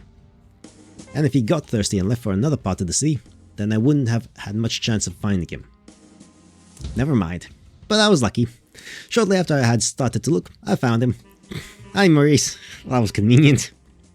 Ah, Mademoiselle Madi, enchant. Back in my arms so quickly. Already flirting, Maurice? I don't know. Should I be flirting? Many women who have felt my kiss come back for it. What about you? Oh, well, it's not your kiss I've come for. Ah, what a pity. But I need you. Ooh. Your knowledge. I need your knowledge. Strange. I should be disappointed about that, but somehow I am not. What can I help you, Sherry? Yesterday you mentioned the ritual, one that could make a person fall in love with another. Oui. You said that ritual requires... I lowered my voice to whisper. The heart of the person that's supposed to fall in love. Oui. Does that person, the one whose heart is used for the ritual, need to be alive? Just theoretically, could you take a dead body, remove its heart, and then perform the ritual you told me about? Maurice seemed genuinely baffled by the question. Mademoiselle Madi, that is not what the ritual was meant to be used for. Yeah, sure, but can it happen though? But would it still work? Well, voodoo magic is life magic first and foremost, and it can sustain the life of a person whose heart has been cut out. And as Marie Lavar's exploits have shown, it is not impossible for it to affect the dead, maybe even give them new life. But if I may be so bold, why are you asking such a specific question? Because I think that's what happened to Adam. What? A few days ago, someone I know stole a human heart, an organ prepared for anatomical studies, from the labs of Louisiana State University. If that heart is Adam's heart, inconceivable. Where is that heart? I don't know that. It wasn't me who stole it. And who did it? Do you have a picture of him? Well, yes, but... Show me. Maurice, show me that picture. Oh, that's anger. Maurice's voice was suddenly very strict and commanding, and almost automatically I reached into the pocket of my coat and pulled out the photo I had put into the IR. He's a vampire, he can just command people with his voice. That's very convenient to have. Maurice looked at it with a stern face. Who is that man? His name is Bernard Leroy. He's a student at Uno, like me. Where can I find him? Oh, he's just commanding the information. Okay, I like that. I like that. I like this ending, where it's going. Wait, once we get this, I'll be done with this one. I don't care about Adam. I like this, though. I don't know. We're all currently on our mid-semester break. But many students are catching up with some required reading during that time, so he may be at the university. Thank you. I suddenly felt a great tension fall off me. Maurice, what? Sherry, I apologize for being so hard on you just now. But please understand. This Bernard could hold the answer to the questions that have so long tortured me. Did you just do something to me? I made you answer, despite you not wanting to. Again, I apologize, and I promise this shall never happen again. You somehow broke my will. He's a vampire. So yes. And believe me, I am not proud of it. How could you? Look. You're a means to an end to his quest for knowledge. This may be the most important discovery of all my life. And you made it possible. I cannot properly express my gratitude. So you showed by hypnotizing me or something like that. I could not contain my excitement. Please forgive me. The chance of making such a breakthrough, that is something you have only once in a lifetime. Not considering your lifetime is infinite, that's not really that meaningful of a statement. This is how Coulomb must have felt when he was close to discovering the laws of electrostatics. Well, that was something I could relate to. What true scientist close to the discovery of a lifetime wouldn't have moved heaven and earth to complete his work? It does make sense. Even I could imagine myself doing a few immoral things or two in the name of science. Stem cell research, for example, with human embryos, was considered as research by some people. And these people weren't entirely incorrect. I mean, research is research. Mortals just stand in the way a lot of times. They're important, but they do stand in the way of some progress. So what are you going to do now? I need to see that Bernard, right now. I must find out what he knows, and what exactly he has done. And when you have found that out, what are you going to do with him? Do not concern yourself with such questions, Sherry. Trust me. I will ensure that none of all this has any repercussions on you. That's not a reassuring statement. That's not reassuring at all. Alright then. Now wait, what do you mean by all this? Everything is going to be alright, ma chère. Just let me handle this. Maurice, you will tell me what you're plotting now. Au revoir, ma chère. He doesn't have to tell you shit. He's a 200-year-old vampire. Bye. Goodbye. I like that. I like that. Maurice ducked into an alley, and I quickly ran after him. But before I could catch up with him, he had turned into smoke and disappeared. Ah, shit, yeah. Not that I would have cared about Bernard, but from what I knew about Maurice, he tended to use drastic measures at times, locking Adam into a crypt, hypnotizing me. There was no telling what he would do to Bernard, and no matter what Bernard might have or not have done, he probably didn't deserve to be at the mercy of a vampire. Not even a quite nice one like Maurice. And it's only now if Maurice refused to tell me what he had in mind. I needed to find Bernard before Maurice did. That was the only chance I had of talking Maurice out of doing anything permanent to him. But how? Bernard could be anywhere. I didn't know where he lived, and even if my hunch about him doing some studying at the university was right, I didn't know which faculty he studied at. Philosophy or something like that. But then I suddenly remembered I knew someone who could probably find him more quickly. Someone who knew the university like the back of his hand. Oh yeah, right on. And I hurried back as quickly as I could. Back to where I knew I could find help. Hi Don, are you there? Nothing. Maybe he was at the university, but I couldn't just run around campus looking for him with all the other students around. But then after a few minutes... Don, you called Miss Maddie? Yeah, I did. Sorry, I didn't know how else to contact you. It was no bother. How can I help you? I have a problem with Maurice. That vampire, what did he do to you? To me, nothing. Ah, that's a relief. But he's going to do something. He's currently looking for someone. A friend of yours? Friend? No. But I fear Maurice may be doing something to him. Something bad. Very probable. Vampires are prone to that sort of behavior. I'm sure of it. And it's all my fault. I showed Maurice his picture. My goodness. I need to warn him that Maurice is looking for him. I suppose he's somewhere at the university right now, but I don't know where. You can help me find him, can't you? Don't worry, Miss Maddie. That's easily done. Do you still have the picture? Yes. I showed it to Dawn. I think I may have seen this young man before. Around the psychology faculty, if I'm not mistaken. Really? I'll hurry and find him. You wait somewhere close, inside the university. As soon as I have him, I shall return and tell you where he is. Thanks, Don. Don't thank me before I have him. That's bad luck. Then break a leg. That's supposed to bring good luck. Even if I don't have legs. Metaphorically speaking. Alright then. Sure. And off he was. And I quickly turned and followed him. A place at the university close to the psychology faculty. The biology labs were right next to it. What better place to wait than there? No one would think it was strange to see me there, even in the evenings, and there were so few people that Don could talk to me easily without scaring anybody. Hopefully he wouldn't take long. The minutes passed. What if Bernard wasn't at the psychology faculty? What if he wasn't at the university at all? Don would be able to look for him there, but Maurice might find out where he lived. Maybe this hadn't been a good idea after all.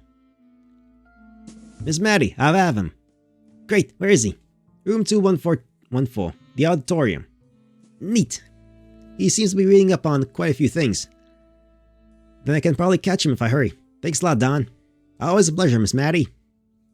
And in case you see Maurice... Don't worry, Miss Maddie. I'll follow him around and make sure he doesn't do anything troublesome. Just don't get into a fight with him, okay? He's not a bad person. He's not a person at all. He's a vampire. Never forget that. But he means well, Don. He's a scientist just like me. His methods are just a little unorthodox.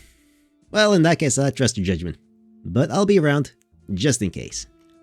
Good, and again, thank you. My pleasure.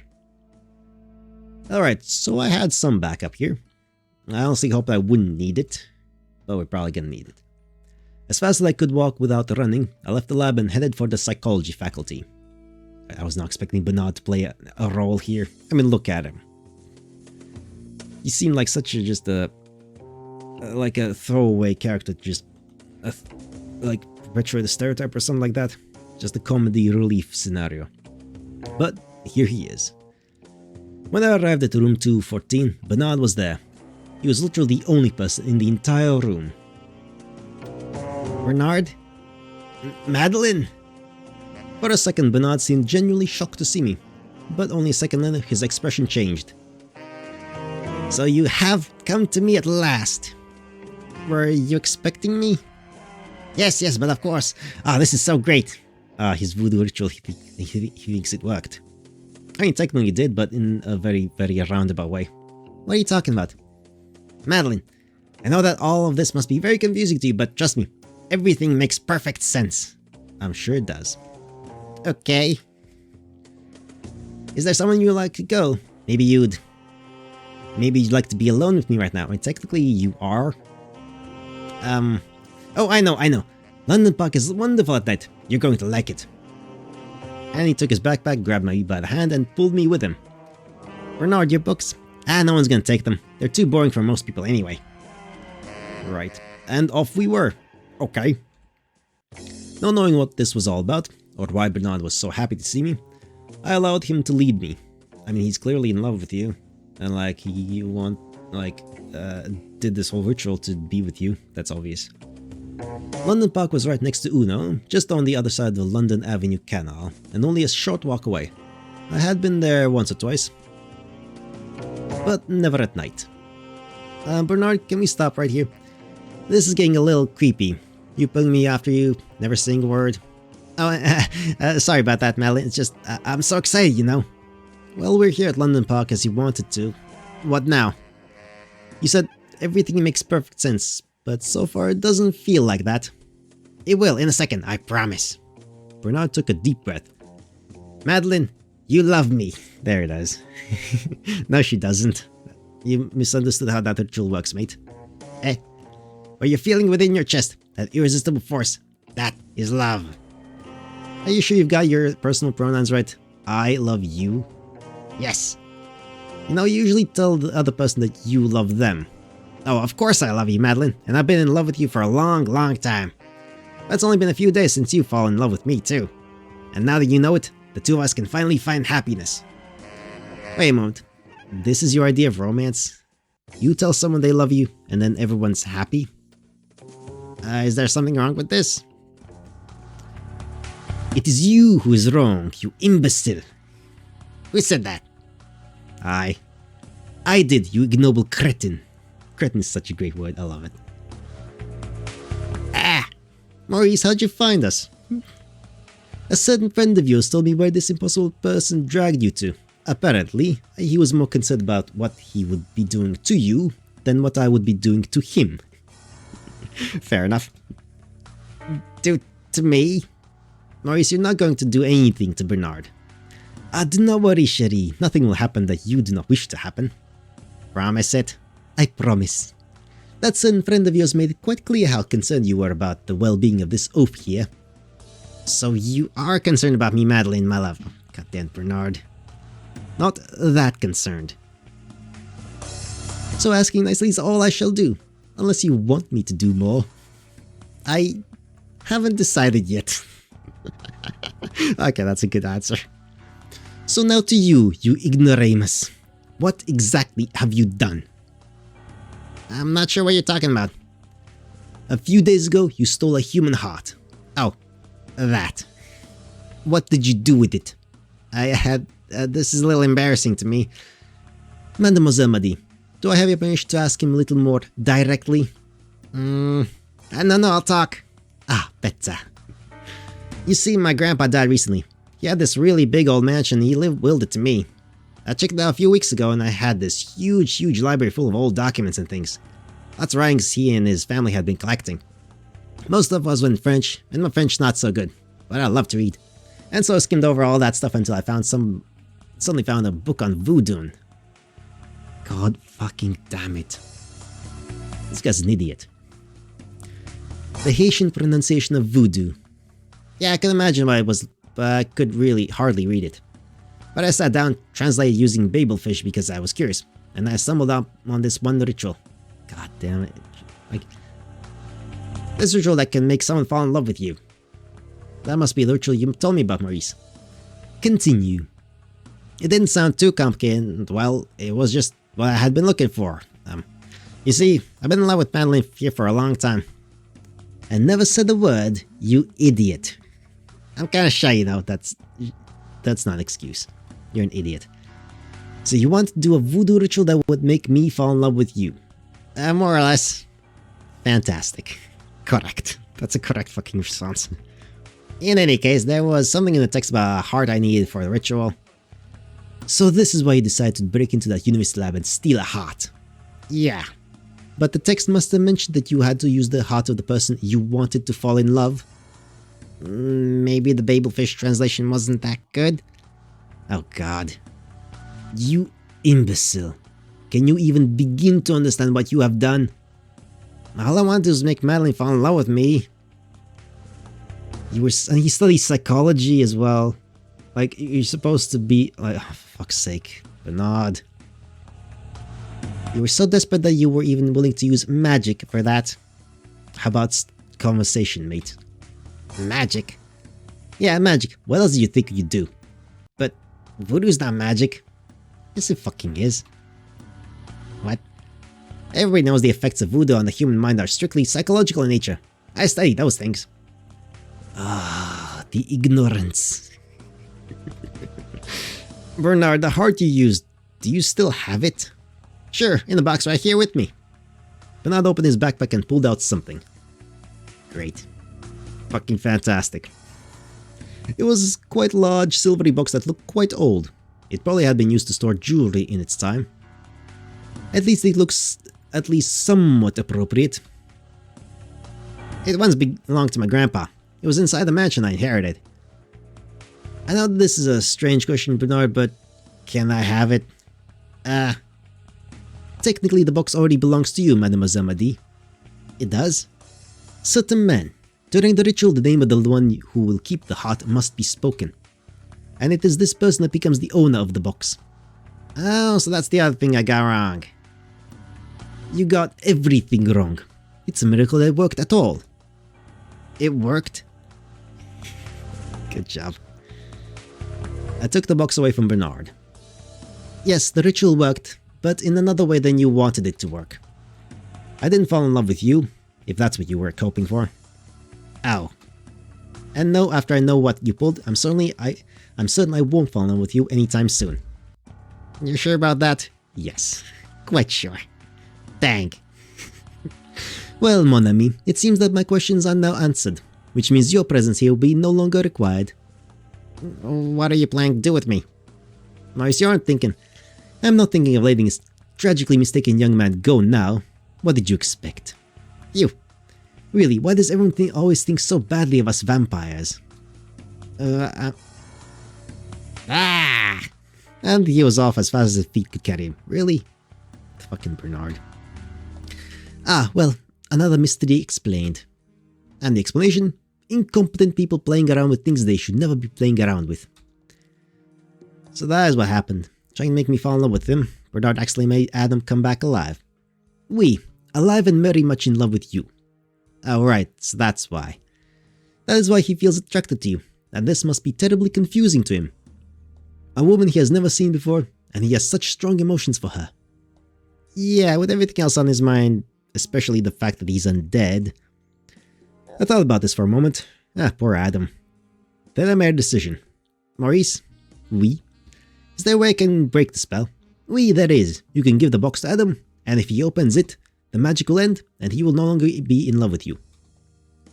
But if the magic ends, then... oui, then he will die. Then, isn't there another way? There is. If he never opens the box, the magic will never end. But so will his love, won't it? No, but he will love whoever owns the box. Right now, that owner is you. Oh, so if I gave the box to you... Don't you dare, this sort of love isn't for me. No, this is what I meant. But theoretically, the magic works for anyone who owns the box. Oui, anyone you give the box to who accepts it. Then I know what I'll do. That's good. Now I'll need to find this Adam. That's easily done. Do you want to call him here? You can do that. No, but you can. You hold his heart in your hands. Just call him. And that'll work, it's magic, yes. Oui, do not underestimate the bond between a man and his heart. Alright then. I held the box up to my face. Adam? You must call him Cherie, not ask for him. Alright. I gathered my courage and... Adam! A sudden gust of wind blew through the trees, and the world seemed to stand still for a moment.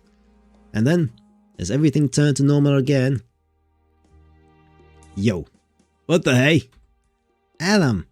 Oh there. I was just on that bridge, and next second... The power of Voodoo Allah. Papa Legba, to be more precise, the master of all doors. Franchi, so this was your doing. Time for a knuckle sandwich, you freaky son of a... No, Maurice had nothing to do with this, Adam. I did this. You did? Adam, I wanted to give you something. I presented the box to him. What is this? This box contains your heart. My what? Your heart. It's the reason why you've been feeling drawn to me all the time. But that... My heart's really in this thing? It is. Adam carefully took the box out of my hands. I want you to have it. So inside there is your heart. It's good if you don't want to believe me. I just want you to accept the box. Can I see inside? You can, but the magic that keeps you moving, it'll end when you open the box. Well, what? You're saying if I open the box, you'll return to the lifeless body you were before. No one's asked your opinion, Frenchie. But he's right, Adam. Open this box and you'll be dead again. Adam looked at the box again. Then why give this to me? Because it's your heart inside that box. It belongs to you. And if you ever want to give it away to someone, it should be your choice. So if I accept this, you'll be free, Adam. You won't feel drawn to me anymore. And if you ever grow bored of your own existence, you have a very easy way of ending it. I wish it was that easy for me. Go choke on the frog, Frenchie. He's tried that. So, do you accept the box, Adam? He needs to think. Adam looked at me, trying his best to look unimpressed. Yeah, why not? And at the same moment, his expression changed. Whoa, Nelly. Is it working? Do you feel something already? Damn right I do. I just realized how cool I actually am. Well, that's nice. So it feels good, yes? Never felt better. A good healthy dose of love for yourself never fails to work. Frenchie will just shut. Why bother with that guy? Adam's back among the cool cats. So, any plans? Nah, but really, who needs plans? Plans are stupid anyway. I mean, I was just planning to jump off a bridge. But heck, any plan's better than that. Absolutely. So if you don't mind, Mad Matty, I'm gonna hit the road. See if I can hitch a ride somewhere north. Canada sounds nice. I thought you didn't like the winters in the north. Hey, what's gonna happen? I'm not gonna freeze to death anymore, am I? Certainly not. Then, bye, Mad Matty, and thanks for everything. Bye, Adam, and good luck. Hey, I've already been dead, and I came back to life. How much luckier can I get? That's a good attitude to have. And with those words, he went. I wonder what he'd do if he knew how he came back to life. Oh. Nah, he's better off not knowing. Yeah, it's really stupid. I couldn't agree more. I took a deep breath. Ah, that feels good. What feels good? Knowing you've been able to help somebody like that. Mori stepped a little closer to me. Oui. Yeah, it makes me feel proud. Makes you feel as though you achieved something. You did achieve something, Mademoiselle Madi. Well, I did help Adam, but that's hardly an achievement. Something else? Oh, you helped me achieve a new level of understanding for voodoo magic. I did? Indeed you did. Before, I wouldn't have thought that it was even possible to achieve any sort of results without proper initiation into the voodoo rites. But if even someone as inept as that Bernard can perform a ritual, do virtually everything wrong, and still achieve a result, magic's bullshit. Though not the result he had been hoping for. Fuck me. Accidentally just... I need to go back a line. Not that, but still, apparently, voodoo is much more accessible than I would have imagined it. So there is still hope for me. You mean that you could one day be able to form rituals yourself? No, that would be impossible. Vampire blood is incompatible with voodoo powers. But you could do them. Me? Certain men. If an oaf like that Bernard can master a ritual eventually, then you should have no problem doing the same. But cutting out hearts and doing God knows what to other people, it feels so gross. You study biology. Don't you handle bacteria and other things people generally consider gross too? Well, yeah. Voodoo is almost entirely about helping other people. Didn't you just say that helping feels good? You sneaky bastard. Yeah, sure, but voodoo, that's so... I don't know, unscientific? You think so? Yeah, you see, in biology, things are either alive or dead. There is no undead or something like that. That's not entirely accurate. But biology is the study of life, isn't it? Yeah? Voodoo is all about life. It is so much about life that I, not alive in the same way as you are, cannot command it. Well, and it would be entirely your choice how you would use it. I would just teach you all you know about it. And why would you do that? Why? But Cherie, why would I not? You've proven that you're a natural. What? You had the intuition that the love ritual I told you about could also be used to bring someone back from the dead. I never had that idea, and I have known that ritual for over a century now.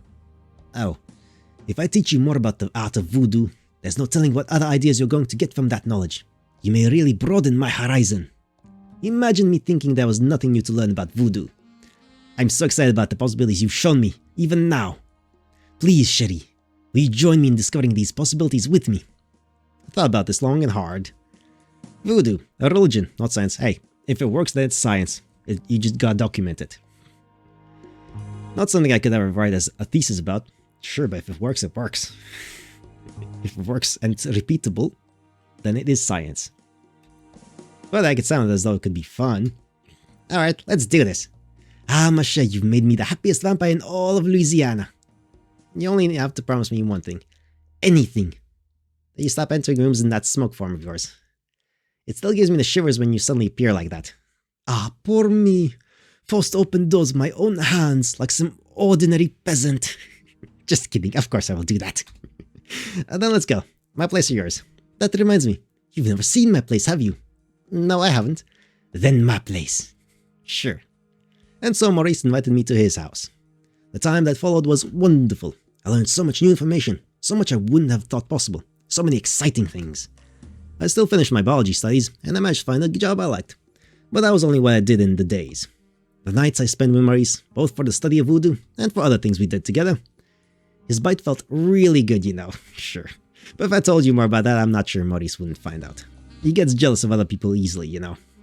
And you wouldn't want him to come with his due while you're asleep.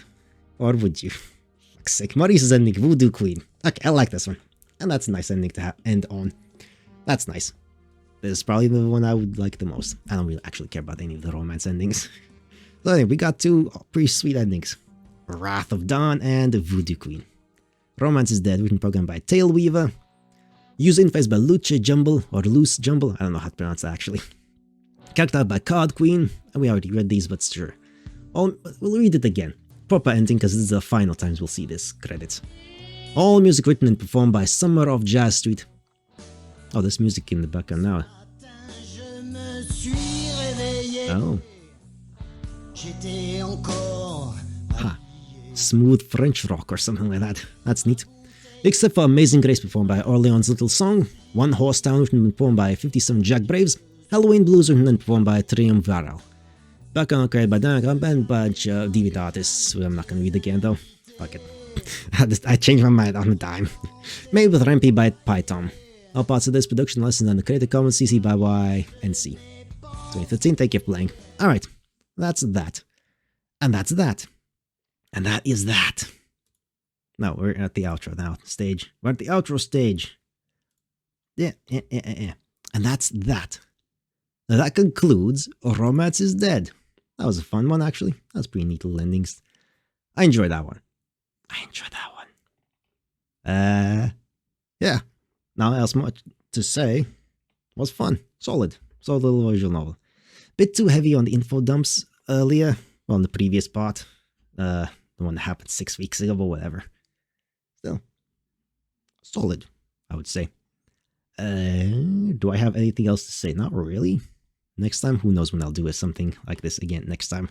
Who knows? I didn't expect there to be a 6-week break between starting this one and finishing it, but life gets in the way. Life gets in the way. Life just gets in the way sometimes. But that's fine. And all well is good. So, without any further adieus, and shit like that, I'm gonna conclude with what I usually conclude with. These things. An ending after we wrap up and all that stuff. I just need to find the thing that's the next one, which I don't remember. What is the next thing? The next thing is jeez. Yes, this one. Okay. Switch over to the void, where we disappear, everything goes away. I go away, nothing but the darkness. Well, it's a rainbow darkness, but still whatever. Because I didn't like the black screen, and I couldn't get the proper gradient to work, because that just got fucked up in the recording and everything else, because gradients in videos don't like gradients. It's fucking nonsense. But anyway, been a little while since I've continued with this, but welcome to the conclusion. And here we have a little bit of The Reign of Dio. Act 2, Black Sabbath, Volume 4, Heaven and Hell. Chapter 29, Die Young. Withered by decades, this soul lives on to witness all they knew turn to dust. Lives lost, memories erased, creations forgotten. The world turns bleak in their eyes, wicked beings crawl all over their past. If only they could return to their golden age. Protect what was right, return it all to how it was best. That is what has to be done if the world is to survive. Enveloped by youth, another soul awakens to infinite discoveries. Lives born, memories shared, wonders created. The world shines bright in their eyes, confusing beings sulk in the receding shadows. If only they would reach out to the extended hand. Change and adapt, experiment and fail and learn. That is how they will bring about miracles yet to be imagined. Thank you for listening, and goodbye.